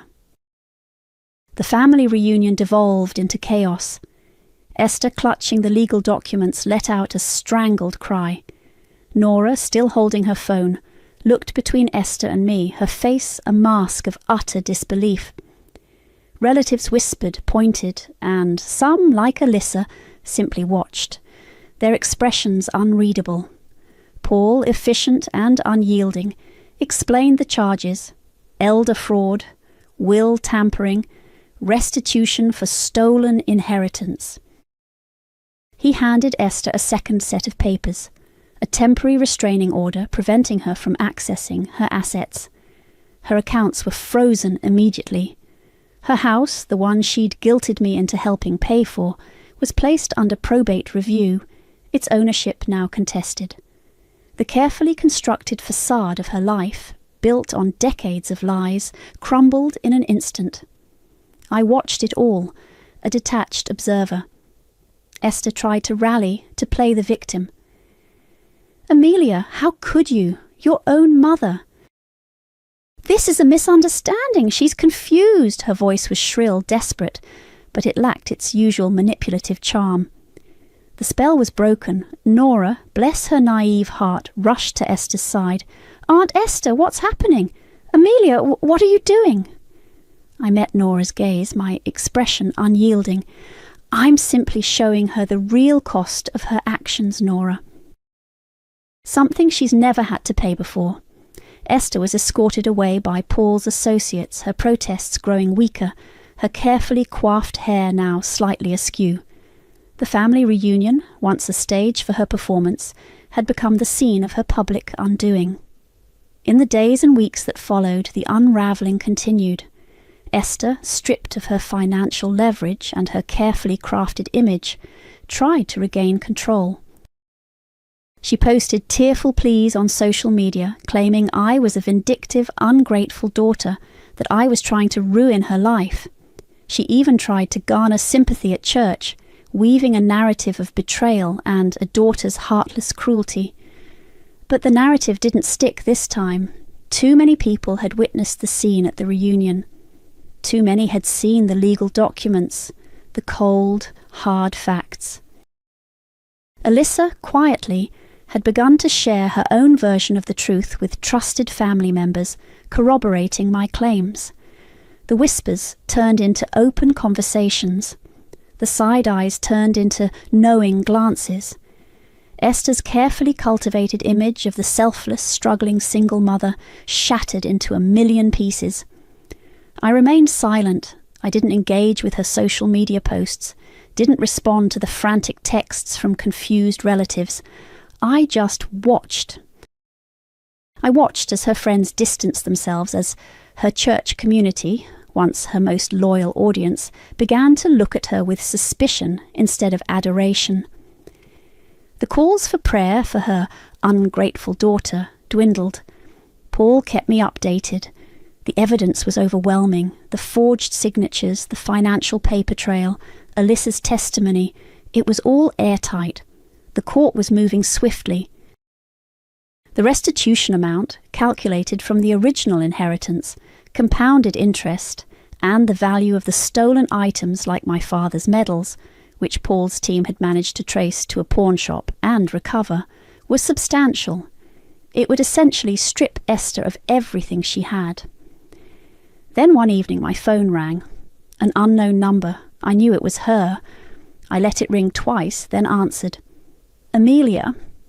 Her voice was thin, reedy, utterly devoid of its usual theatricality. It was the sound of a woman truly broken. "Amelia, please, you have to stop this. I have nothing left. They've frozen everything. I can't even pay my bills." I listened, emotionless. The years of her emotional abuse, her calculated cruelty, had built an impenetrable wall around my heart when it came to her. "I don't know what you want from me," she sobbed. "I'm ruined. I have nowhere to go." I paused, letting her words hang in the air. I thought of the empty guest room in my own apartment, the one I'd never bothered to furnish, the one that represented the space I'd finally created for myself, free from her influence. "I have a guest room," I said, my voice flat, devoid of any warmth or malice, just a statement of fact. "It's empty, like the one you sold." The line went silent for a moment, then she let out a choked sound, a mix of a sob and a gasp. She hung up. I didn't call back. The judgment had been delivered. I stood in the hallway of my apartment, staring into the empty guest room. It was a blank canvas, a space I'd never felt the need to fill. No furniture, no personal touches. Just white walls and a window overlooking the city. It was the physical manifestation of the emotional distance I'd cultivated, the space I'd created for myself, free from the suffocating presence of my mother. The phone call with Esther, her desperate sobs, her claim of having nowhere to go. It had been the final act of her performance. I hadn't offered her a real solution, just a cold, factual statement about an empty room. It was a mirror of her own transactional cruelty, a reflection of the emotional void she'd left in my life. A notification chimed on my phone, a voice message from Alyssa. I pressed play. "Amelia, it's Alyssa." Her voice was quiet, a familiar blend of gentleness and underlying strength. "Just wanted to let you know, Esther's moved in with Nora. Nora felt it was her Christian duty, apparently. Esther's already telling everyone how she's been wronged and how ungrateful some people are. Still preaching gratitude, even now." A faint, almost imperceptible sigh escaped me. So the cycle continued. Esther, stripped of her material wealth, would cling to her victim narrative, her carefully constructed persona, and Nora, bless her heart, would continue to be her unwitting audience, her loyal disciple. The family might be fractured, but some bonds, even toxic ones, were hard to sever. I felt no surprise, no regret, only a quiet, weary certainty. The triumph was real. Paul had confirmed it all. The court had ruled in my favour. The restitution was substantial, enough to reclaim a significant portion of what had been stolen from my father's inheritance, compounded over decades. The house, Esther's primary asset, would be sold to cover the judgment. My father's war medals and the worn leather photo album, recovered from the pawn shop, were now back in my possession thanks to Paul's diligent work. They were small, tangible pieces of a past I was finally able to reclaim, but the victory, while complete, tasted clean. Too clean, like a surgical incision, precise and effective, but leaving a hollow space where something once was. The rage that had fueled me for so long had dissipated, leaving behind a quiet emptiness. I had justice, I had closure, I had broken free. But the cost was undeniable. The illusion of family, the pretense of belonging, shattered beyond repair. There would be no reconciliation, no neat forgiveness arc, just a stark, unvarnished truth. My relationship with Esther was irrevocably severed. My place in the wider family, once defined by her narrative, was now uncertain, perhaps non-existent. I walked into my living room, a space that felt truly mine, unburdened by her influence. On a small, reclaimed wooden shelf, I placed my father's recovered photo album. I ran my fingers over the worn leather, then opened it to the page with the faded picture of him and me, 8 years old, beaming with frosting on my face. The one Alyssa had given me. Next to it, I carefully positioned his war medals, the metal cool against my fingertips. They were safe now, their truth, like mine, finally out in the open. I looked at the photo, at my father's loving smile. He had tried to protect me, and now I had protected his legacy, and in doing so, finally protected myself. She thought I was her investment, but I wasn't the stock, just the reckoning. She thought she was playing a long game, but she never realized I was silently keeping score. My name is Stephanie. I turned 18 a few months ago, but honestly, it didn't feel like a birthday. Just another Tuesday, another day living in the garage. It's been 2 years now since my father, Emiliano, supposedly died in a boating accident. 2 years since my stepmother, Victoria, decided the main house was too good for me. The garage isn't some converted studio apartment either. It's a garage, concrete floor, exposed rafters, and a permanent chill that seeps into your bones, even in summer. My bed is a narrow cot shoved against the far wall, right next to the water heater that hums and groans like a dying animal all night. There's a single bare bulb hanging from the ceiling, and a small, grimy window that looks out onto the overgrown side yard. My bathroom is a garden hose coiled by the back door, and a utility sink that smells faintly of gasoline. I wash my hair with cold water, shivering, while Victoria's daughter Tabitha probably takes her third hot shower of the day inside. Victoria, who's 38, moved me out here less than a week after the funeral, my father's funeral, the one where she wore a veil so thick you could barely see her eyes, but I saw the glint of triumph in them every time she thought no one was looking. She said it was temporary, just until she could figure things out with the house. 2 years later, temporary has a permanent address right here, next to the lawnmower and dusty boxes of old Christmas decorations. I was 16 when my father disappeared. Victoria, my stepmother for 5 years at that point, wasted no time. Before the official death certificate was even issued, she'd already started redecorating. My father's study, a place he loved, became her meditation room. My bedroom, which was right next to hers, became a walk-in closet for Tabitha. Tabitha, who's 17, just a year younger than me, never complained. Why would she? She was upgraded to a suite, while I was downgraded to a storage unit.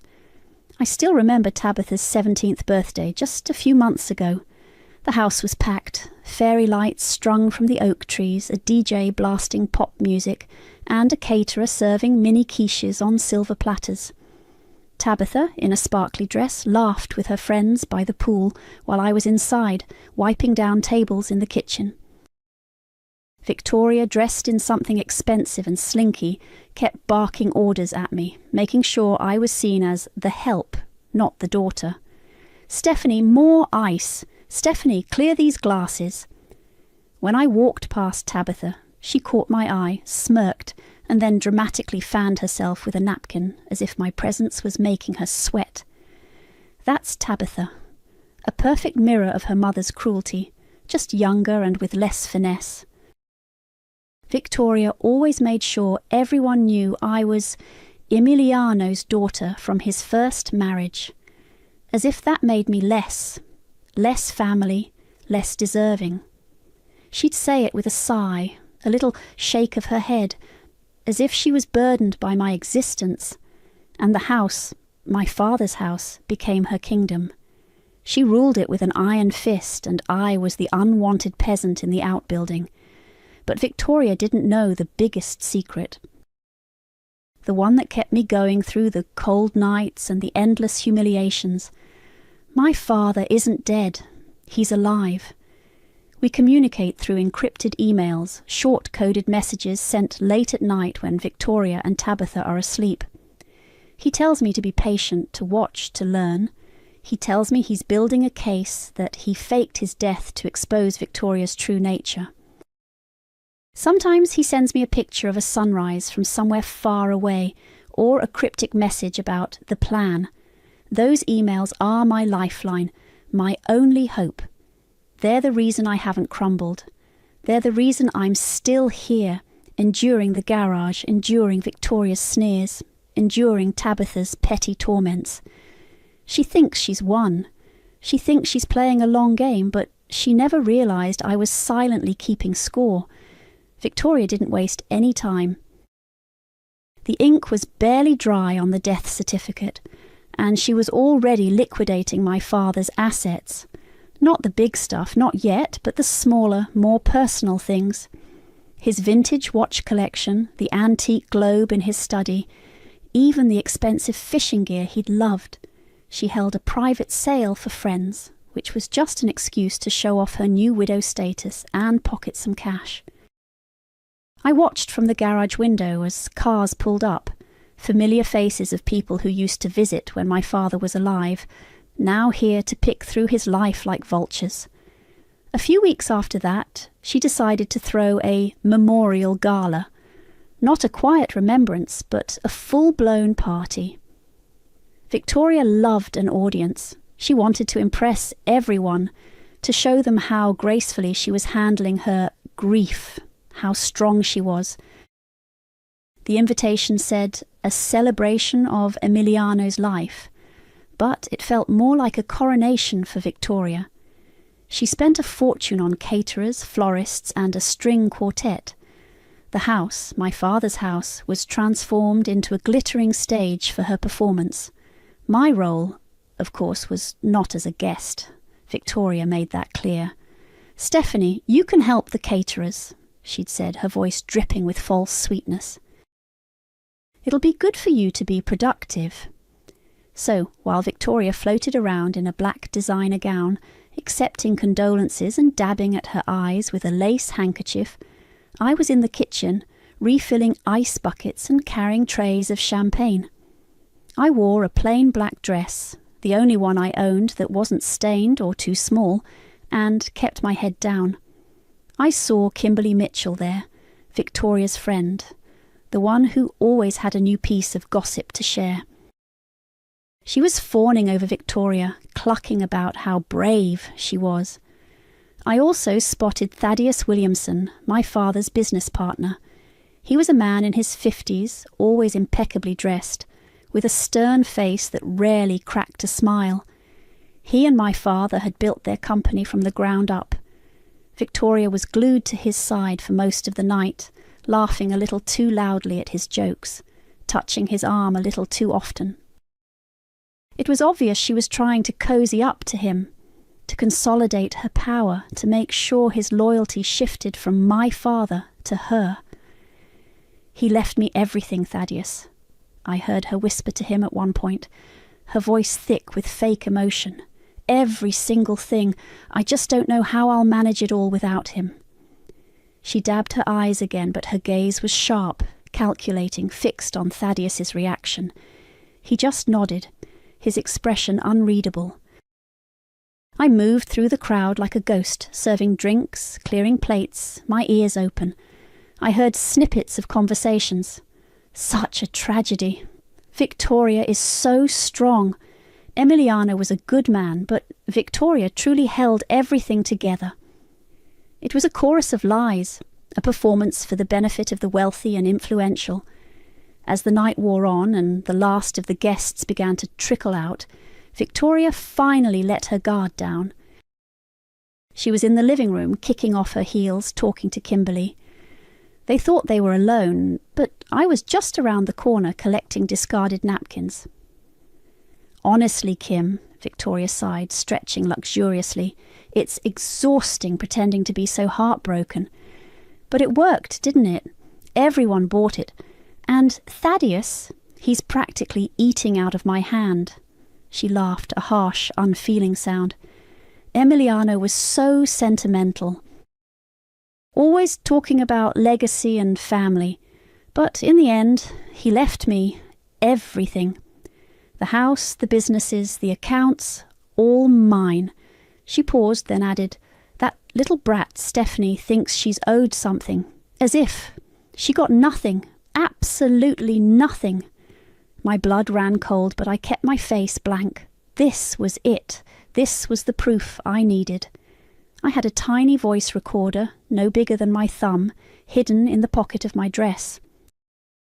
My father had sent it to me months ago, along with instructions on how to use it. "Record everything, Steph," he'd written. "Every word, every threat, every lie. We'll need it." I waited until Victoria went to the kitchen for a glass of wine, leaving her purse on the coffee table. My heart pounded in my chest. This was risky. If she caught me, it would be over. But I had to. I slipped into the living room, my movements silent. Her purse was a large, expensive leather bag, left carelessly open. I reached inside, my fingers brushing against keys and a wallet. I found a small zippered compartment. It was empty. Perfect. I quickly tucked the tiny recorder inside, making sure it was switched on and recording. Then I slipped back out, just as Victoria returned. She didn't even glance my way. Later that night, back in the garage, the cold seeping into my bones, I pulled out my old laptop. It was slow, but it worked. I opened my encrypted email. There was a new message from my father. My breath hitched. The subject line was just a single word: mirrors. The message itself was short, chilling, and exactly what I needed to hear. "It's almost time. Keep watching. The mirrors are cracking." My father's email, "The mirrors are cracking," echoed in my head. It was a signal. The game was escalating. I knew the will reading was coming soon, though Victoria hadn't bothered to tell me the date. Why would she? In her mind, I was irrelevant. But I wasn't. I was a quiet observer, a silent collector. The voice recorder I'd planted in Victoria's purse was a goldmine. Every night I'd retrieve it when she was asleep, download the audio, and then sneak it back. I heard her talking to Kimberly about selling off more of my father's things, gloating about her control. I heard her on the phone with various lawyers discussing estate matters, always with a tone of smug assurance. The recordings were raw, unedited proof of her greed and her certainty that she had won. I saved every single file, backing them up on an external hard drive my father had sent me months ago. It was a small, unassuming black box, but it held the key to her downfall. One afternoon, about a week after the memorial gala, I was sweeping the driveway, another one of Victoria's chores for me, when Tabitha walked out of the house, scrolling on her phone. She stopped dead when she saw me. "Oh, look," she drawled, her voice dripping with mock surprise. "The garage dweller, still here, I see." She leaned against the doorframe, her expression a mix of boredom and amusement. "Mum says the will reading is next week. Not that it matters to you, of course. You're not exactly family, legally speaking. Just a charity case." I kept sweeping, my movements steady. "And what exactly does that mean, Tabitha?" I asked, my voice flat. She snorted. "It means you won't be there." "It means you get nothing. Mum's getting everything. She's already told me. Daddy left it all to her. She's going to buy me a new car, a convertible, and we're going to redecorate the whole house, finally get rid of all of his stuff." She gestured vaguely towards the house, as if my father's memory was a stain. I stopped sweeping and looked at her. Why wouldn't I be included in the legal process? I'm his daughter. Tabitha burst out laughing. It wasn't a pretty sound. It was sharp, mocking. "You're not real family, Stephanie. Not anymore. You're just the leftover. Mum said it herself. You're not even mentioned in his old will, so why would you be in the new one? She's the wife. She gets everything." She leaned in, her voice dropping to a theatrical whisper. "Besides, she said you're just a reminder of his past. And she's very much about the future now, her future." Victoria walked out onto the porch just then, carrying a watering can. She heard Tabitha's last words and smiled, a cold, thin line. "Tabitha, darling, don't bother yourself with the help," she said, her eyes flicking to me. "Some people just don't understand how the world works. They cling to delusions." She turned the watering can on a potted plant, then looked at me, her gaze hardening. "You're not real family, Stephanie. You never were, not truly. You're just an obligation. And now that obligation is almost over." She laughed, a short, sharp sound, then walked back inside. My hand was shaking, but I managed to activate the small recorder in my pocket. I had been recording since Tabitha started talking. Every word, every cruel laugh, every dismissive comment. "You're not real family. Just an obligation." It was all there, more evidence for the pile. Later that day, I met Paisley Morrison at the public library. Paisley, who was 16, was the only real friend I had left. She was smart, quiet like me, and fiercely loyal. We'd known each other since middle school. She knew about my living situation, though I hadn't told her the full truth about my father. I just said he was away and Victoria was difficult. She was the only one who didn't look at me with pity or judgment. "Hey," she said, sliding into the chair opposite me. "What's up?" "You look like you're planning a heist." "Something like that," I said, pulling out my laptop. "I need your help. I need to understand power of attorney and how wills work. Specifically, what happens if someone is disinherited."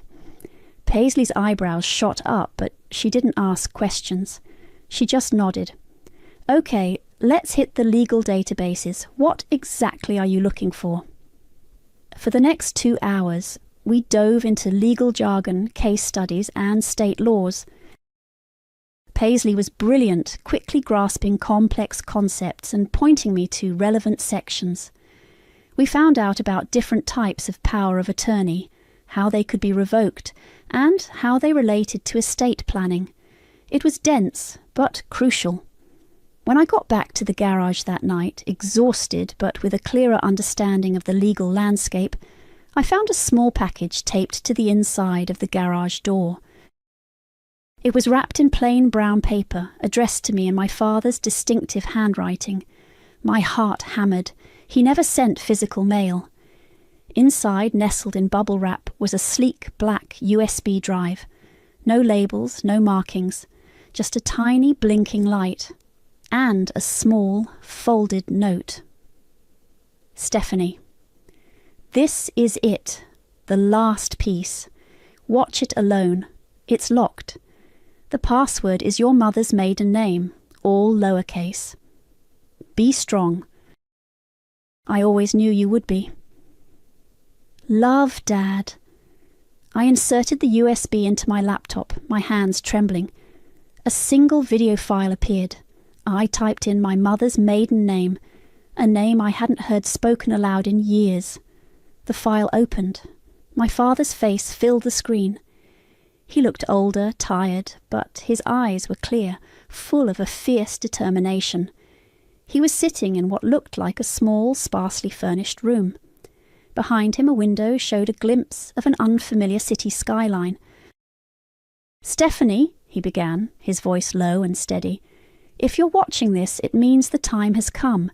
I know this has been hard on you, harder than I ever intended, but I had to do this.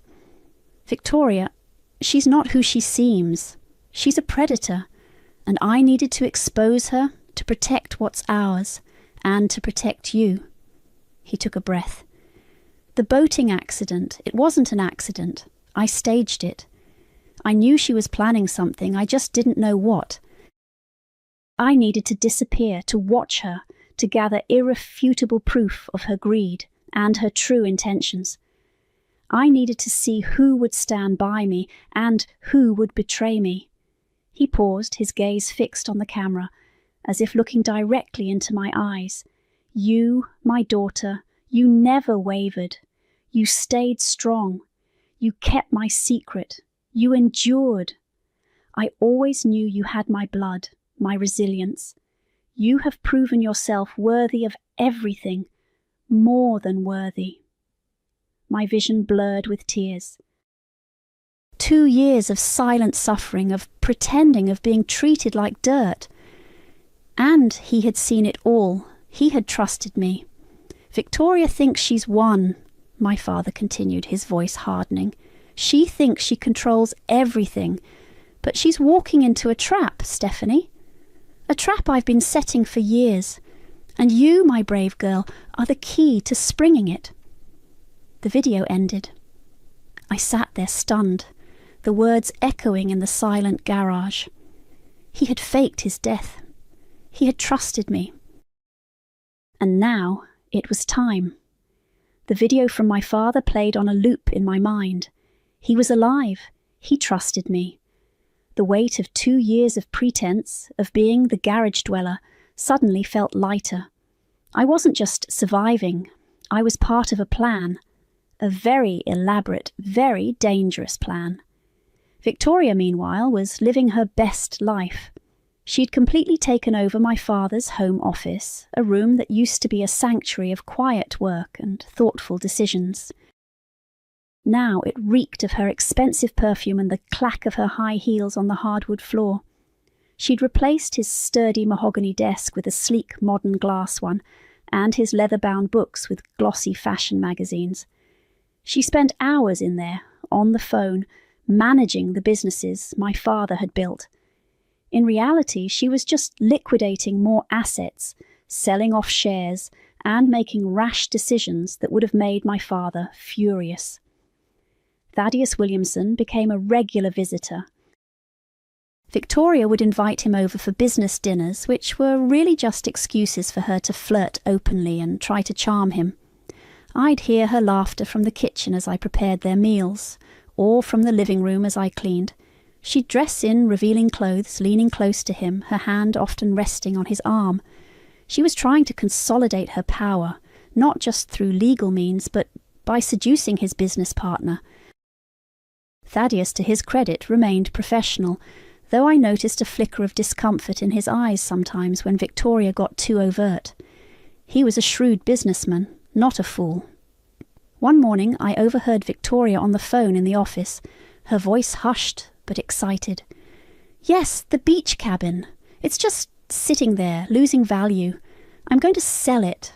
It's too much upkeep anyway, and it's not like Emiliano ever used it." My stomach dropped. The beach cabin. That was our place. My father and I used to go there every summer.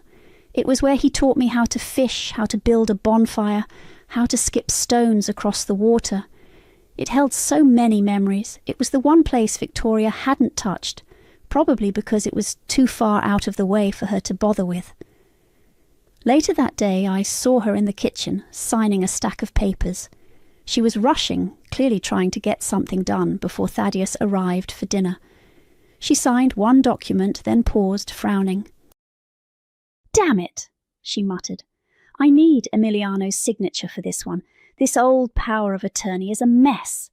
She pulled out another sheet of paper, a blank one, and then, with a practiced flourish, she forged my father's signature. It was almost perfect. She'd clearly done it before. My heart pounded. This was it. This was illegal. This was concrete proof. I waited until she left the kitchen, then I crept over to the counter. The document was still there, along with the one she had just forged. I pulled out my phone, the one my father had sent me, which had a high-resolution camera. I snapped a picture of the forged signature, then another of the document it was on. I also took a picture of the legitimate power of attorney document she had been looking at, noting the date on it. As soon as I was back in the garage, I emailed the photos to Danny Zimmerman, my father's lawyer. I knew Danny. He was a family friend, a kind man in his 30s who had always treated me with respect. My father had told me to trust him, that Danny was one of the good ones. I didn't include any explanation, just the photos. He would know what they meant. The next day, Tabitha was in the living room scrolling through social media when I walked past, carrying a basket of laundry. She looked up, her expression unusually subdued. "Mom's really going to sell the cabin, isn't she?" she asked, her voice quiet. It wasn't a taunt, it was a genuine question. I stopped. "Looks like it," I said, my voice neutral. "But that was Dad's favourite place," she said, almost to herself. "He loved it there. We used to go sometimes before you guys came along." She looked at me then, a flicker of something in her eyes I hadn't seen before. Not cruelty, not mockery, something akin to regret. She's changing everything. It doesn't even feel like home anymore. It feels like her house. "It is her house now, Tabitha," I said, my voice still flat. "Or she thinks it is." Tabitha frowned. "What do you mean?" "She's selling off everything he loved," I continued, looking her straight in the eye. "She's forging documents. She's pretending to be someone she's not. She's lying to everyone, including you." Tabitha scoffed, but there was a tremor in her voice. "Mom doesn't lie. She just handles things." "Does she?" I challenged, my voice still low but firm. "Remember how she said Dad left her everything, and how you're getting a new car? Did you ever wonder why she's so desperate to sell off the cabin or his shares if she's already got everything?" Tabitha looked away, fidgeting with her phone. "She just wants to simplify things. Or she needs the money," I countered, "because maybe, just maybe, she doesn't have everything she thinks she does." I let that hang in the air for a moment. "She's using you, Tabitha, just like she's using everyone else. You think she cares about you, but she only cares about herself. And what she can get." Tabitha didn't say anything. She just stared at her phone, her face pale. The cracks were starting to show. Later that evening, Victoria was in the kitchen, on the phone, talking loudly about the cabin sale. I walked in, grabbed a glass of water, and stood by the counter, watching her.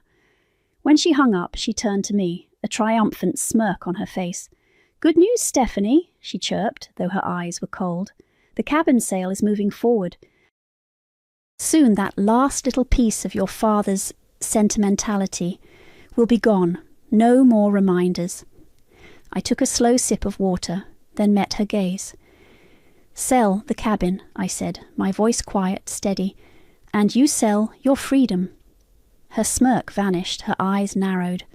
For the first time I saw a flicker of genuine surprise, even a hint of fear, cross Victoria's face. She opened her mouth to speak, then closed it. She was rattled. And I knew then that the trap was almost ready. The day of the will reading arrived with a heavy, humid air, a perfect reflection of the tension building inside me. Victoria had not spoken to me since my comment about her freedom. She'd just looked at me with a calculating stare, as if trying to decipher a puzzle. She still hadn't told me the time or location of the reading, but my father's last email had given me the details. Danny will send you the formal invitation, he'd written. Be there. And be ready. The invitation arrived by courier that morning, a crisp white envelope with the law firm's letterhead. It was a formal notice addressed to Ms. Stephanie Vasquez, stating the time and place, 10 a.m., Danny Zimmerman's office. Victoria, of course, hadn't seen it. She was too busy preening. She left the house around 9, dressed in a sharp black suit, her hair perfectly coiffed. She looked like a woman ready to claim her spoils. Tabitha, looking sullen, followed her out. Victoria didn't spare me a glance as she drove away. She clearly expected me to remain in the garage, forgotten. I waited until their car was out of sight. Then I changed into the simple black dress I'd worn to the memorial gala. I didn't have a suit, but I wanted to look presentable, respectful. I triple-checked my bag, my laptop, the external hard drive with all the recordings, and the USB from my father. Everything was there. My heart was a drum against my ribs, but my hands were steady. 2 years of waiting, 2 years of silent suffering, all boiled down to this moment. I took a taxi to Danny Zimmerman's office, a modern building downtown. The receptionist directed me to a conference room. As I walked in, Victoria was already there, seated at the head of a large mahogany table, radiating smug satisfaction. Thaddeus Williamson was beside her, looking uncomfortable. Kimberly Mitchell, Victoria's friend, was also present, perched on a chair like a vulture, clearly there for the drama. And at the far end of the table sat Danny Zimmerman, my father's lawyer, looking calm and professional. Victoria's eyes widened when she saw me. Her triumphant smile faltered, replaced by a look of pure shock, then outrage. "What are you doing here?" She spat, her voice sharp. "This is a private legal matter. You're not invited." Kimberly gasped dramatically. Thaddeus just watched, his expression unreadable. Danny Zimmerman, however, simply smiled faintly. "Ms. Vasquez, please have a seat," he said, gesturing to the empty chair directly opposite Victoria. "You are, in fact, expected." Victoria bristled. "Expected? By whom? She has no right to be here. She's not family." "Actually, Victoria," Danny said, his voice firm, "Stephanie is Emiliano's daughter. That makes her family, and a beneficiary." Victoria scoffed. "A beneficiary?" "Don't be ridiculous, Danny. Emiliano left everything to me. He told me he wouldn't have left anything to her. She was an afterthought." I walked to the chair Danny indicated and sat down, my gaze fixed on Victoria. I said nothing. I just watched her. Danny cleared his throat. "All right, if everyone is settled, we can begin." He picked up a thick legal binder. "This is Emiliano Vasquez's last will and testament, dated 3 months prior to his disappearance." He looked pointedly at Victoria. "It has been properly notarized and filed." Victoria leaned back, a smug expression returning to her face. "Go on, Danny. Let's get this over with. I have plans." Danny opened the binder. "Before we read the specifics of the will, there's a matter of a power of attorney that needs to be addressed." He looked directly at me. "Stephanie, if you would. My cue." I reached into my bag and pulled out a smaller, thinner legal binder. It was the one Paisley and I had researched, filled with copies of the documents I'd sent Danny. I slid it across the table to him. Victoria stared at the binder, then at me. Her eyes narrowed. "What is this nonsense?" Danny opened the binder. "This is a fully notarized, legally binding power of attorney executed by Emiliano Vasquez, granting full control of his assets, businesses, and estate to his daughter Stephanie Vasquez, effective immediately upon his incapacitation or presumed death. It also explicitly revokes any previous power of attorney granted to anyone else." He held up a document. "And this, Victoria, is a copy of the forged signature you used on the cabin's sale agreement, which Stephanie sent to me. It's a clear attempt at fraud, given this power of attorney was already in effect. Victoria's face went white. She lunged forward, snatching the document from Danny's hand. "This is a lie! This is fake!" "Emiliano would never—" "He would," a voice cut in clear and strong from the speakers on the table. Everyone froze. Victoria dropped the paper. Danny had pressed a button on a remote control. The large flat-screen TV on the wall flickered to life, and there he was, my father, Emiliano. He looked tired but alive. His eyes, so familiar, so full of love and resolve, looked directly at me through the screen. "Hello, everyone," my father said, his voice calm, measured. "I apologize for the theatrics, but it was necessary. Victoria, I know you're watching, and you, Thaddeus, and you, Kimberly, and especially you, my dear daughter, Stephanie." Victoria let out a strangled gasp. Kimberly shrieked. Thaddeus sat bolt upright, his face a mask of shock. "For the past 2 years," my father continued, his voice hardening, "I have been watching Victoria dismantle my life, sell off my legacy, and abuse my daughter. I faked my death to expose her greed, to see who would truly stand by me, and to ensure that everything I built would go to the one person who deserved it." He looked directly at Victoria on the screen. "Victoria, you are a snake. A manipulative, greedy, heartless snake. You planned to take everything, didn't you? You thought I was gone. You thought you had won. But you underestimated me. And you severely underestimated my daughter." He paused, then his gaze shifted to me, a proud smile gracing his lips. "Stephanie, my love, you have proven yourself beyond measure. You endured, you collected, you waited. You are everything I hoped you would be." Then he turned back to the camera, his voice ringing with authority. "Therefore, as per my last will and testament, and the power of attorney I granted to Stephanie, I hereby fully disinherit Victoria Shelton. She receives nothing. Not a single cent, not a single share, not a single piece of property. Everything I own, everything I have built, is bequeathed solely to my daughter, Stephanie Vasquez." The room was silent save for Victoria's ragged breathing. Her face was contorted, a mask of disbelief and pure, unadulterated rage. My father's image faded from the screen. Danny Zimmerman calmly turned off the TV. "As you can see," he said, his voice unwavering, "the will is quite clear. Stephanie is the sole beneficiary and executor of Emiliano's estate." He looked at Victoria. "And the attempted fraud regarding the cabin sale will be reported to the authorities." Victoria let out a guttural scream. "No! This was mine!"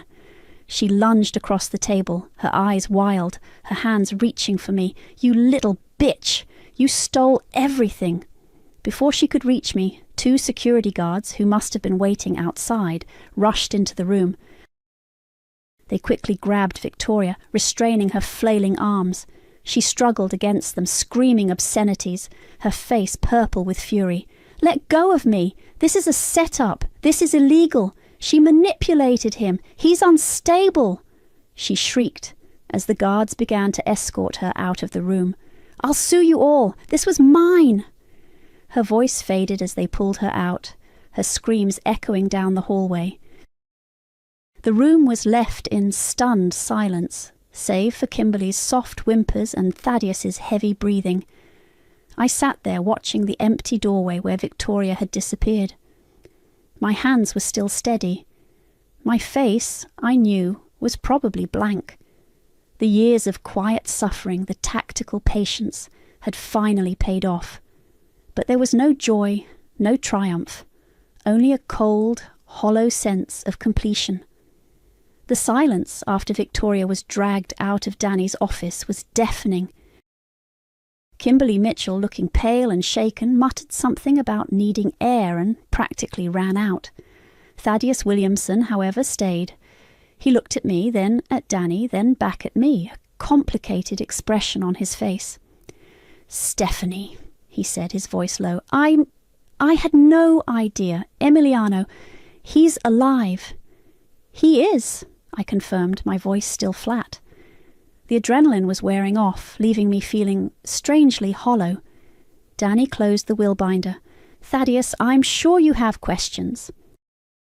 We can schedule a separate meeting to discuss the future of the business. For now, Stephanie is the sole owner and decision-maker." Thaddeus nodded slowly, still processing.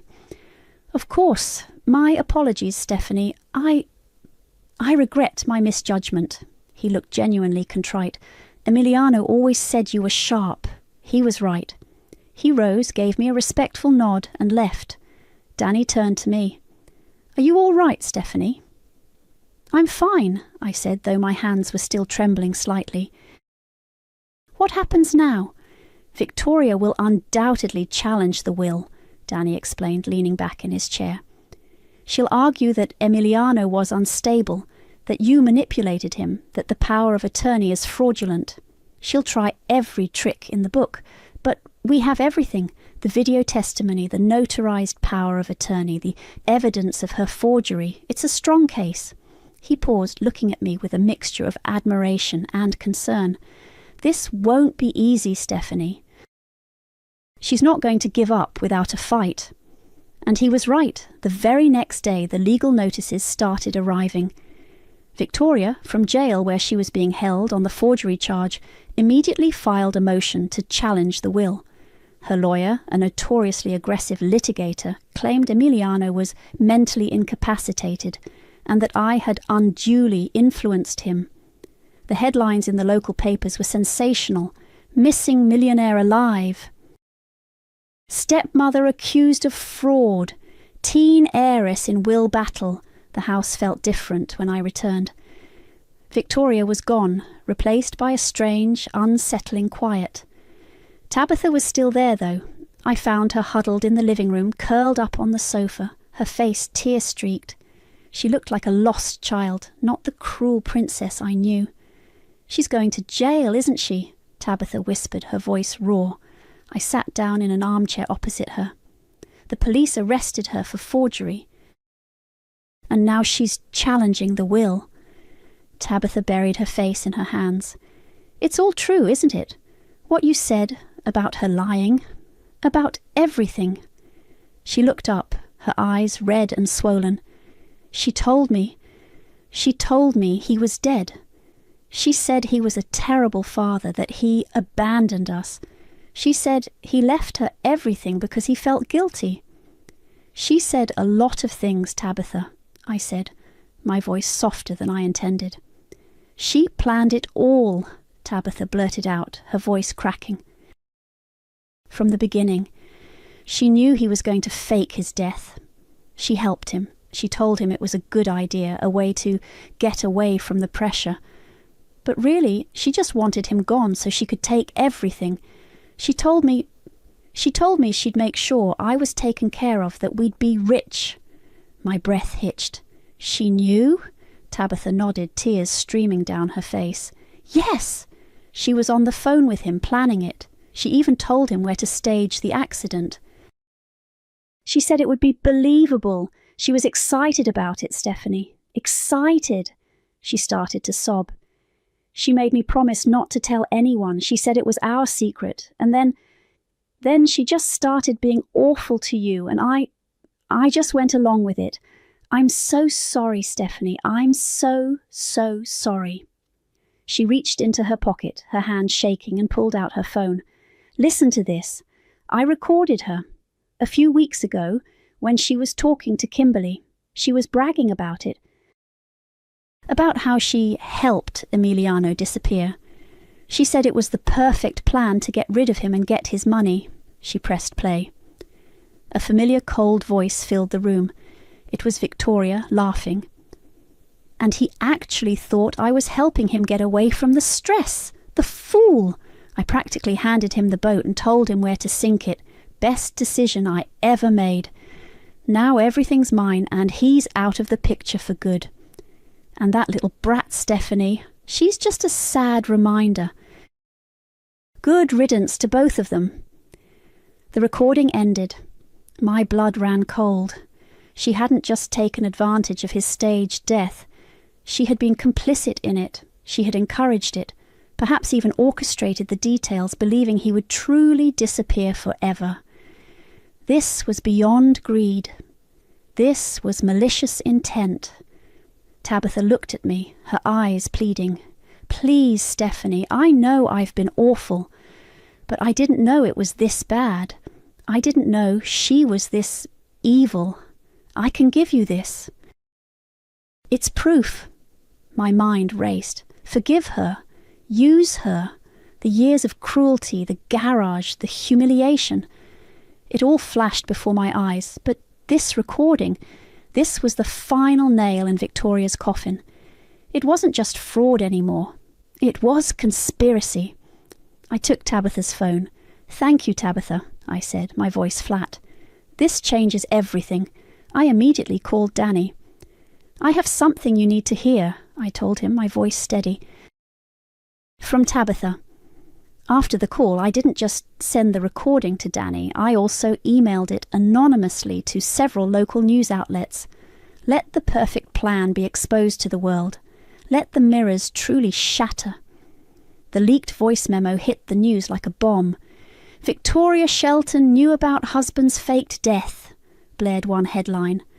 Another screamed, audio reveals stepmother's alleged complicity in accident.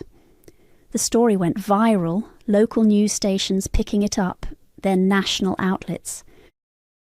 The public outcry was immediate and intense. Victoria's carefully constructed image of the grieving widow shattered into a million pieces.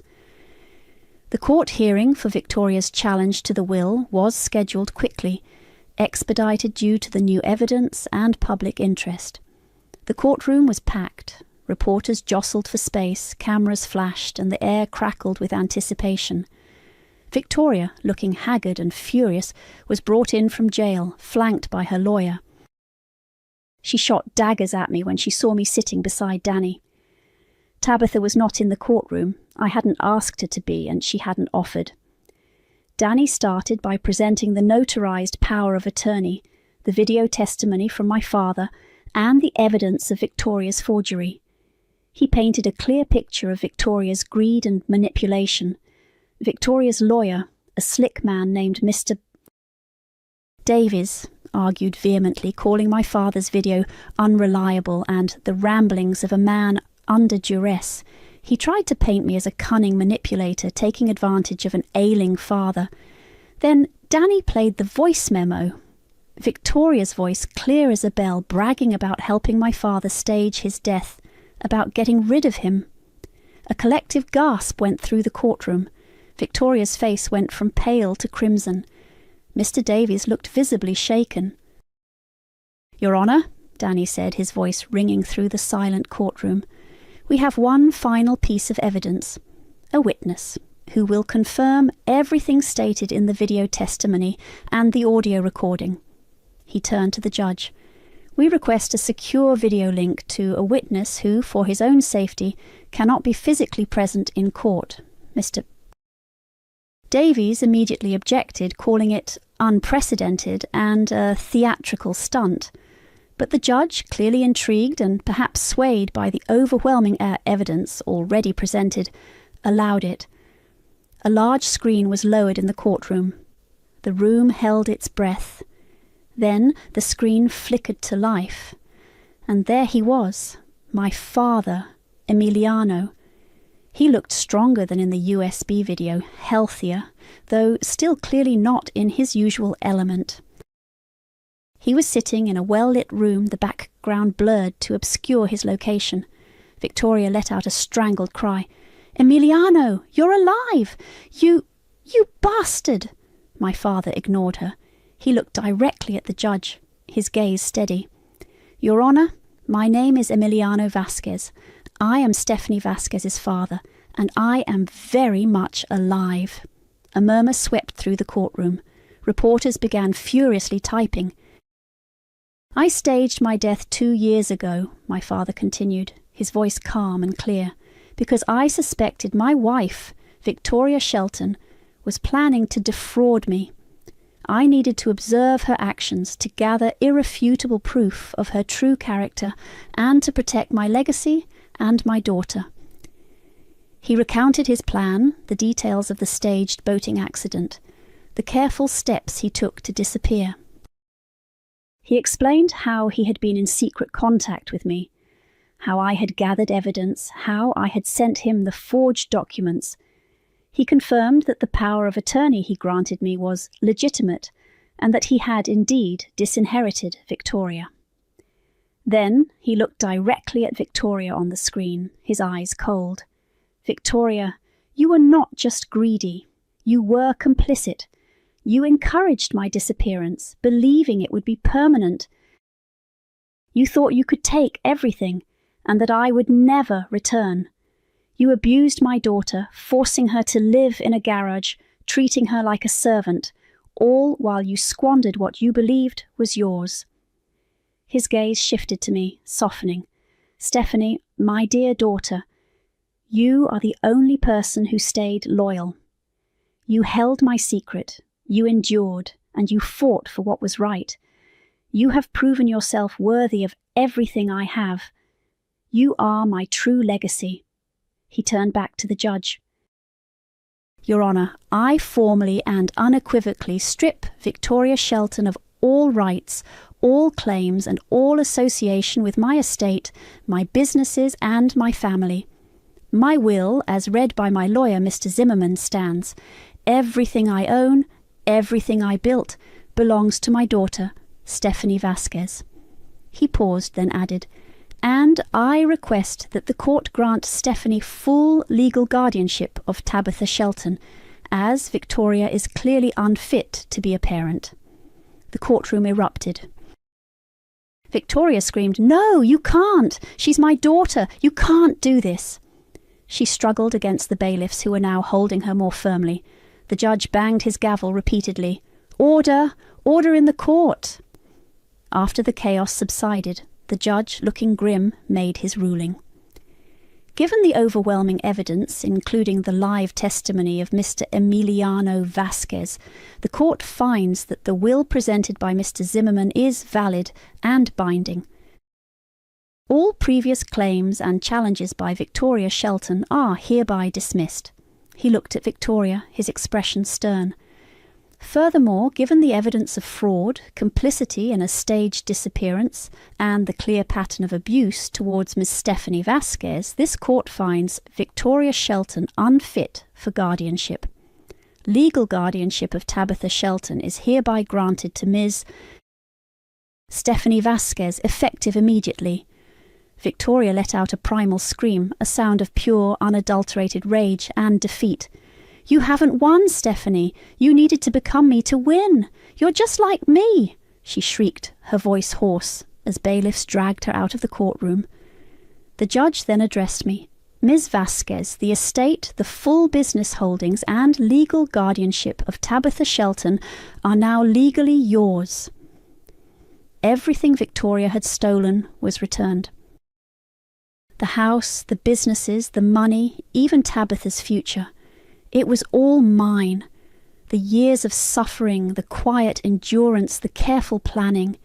It had all led to this. But as I sat there, the weight of it all settling on me, I didn't feel triumphant. I didn't feel joy. The victory felt cold, almost sterile. The scars of 2 years in the garage, of Victoria's cruelty, were still there, etched deep. My father was alive, yes, and justice had been served, but the cost had been immense. Victoria was arrested for fraud, her screams echoing down the hallway. But her parting words, "You needed to become me to win," lingered in the air, a chilling whisper that settled deep in my bones. The house was finally mine, not Victoria's, not just my father's, but mine. The court order was clear. The day after the hearing, with Victoria still in custody, I walked into the main house, the front door key heavy in my hand. It still felt strange, like walking into someone else's life. The first thing I did was go to the master bedroom. Victoria's scent still lingered, cloying and sweet. Her clothes were gone, taken by her lawyer, but the room itself was a monument to her taste. Plush carpets, heavy drapes, a massive four-poster bed. I opened the windows, letting the stale air out, letting the sunlight flood in. I didn't feel a surge of triumph, just a quiet, almost melancholic sense of finality. This was where she had plotted, where she had slept soundly while I shivered in the garage. Now it was empty. I didn't move into the master bedroom immediately. It felt too soon, too tainted. Instead, I picked one of the guest rooms, a smaller one overlooking the garden. It was simpler, less ostentatious. It felt more like me.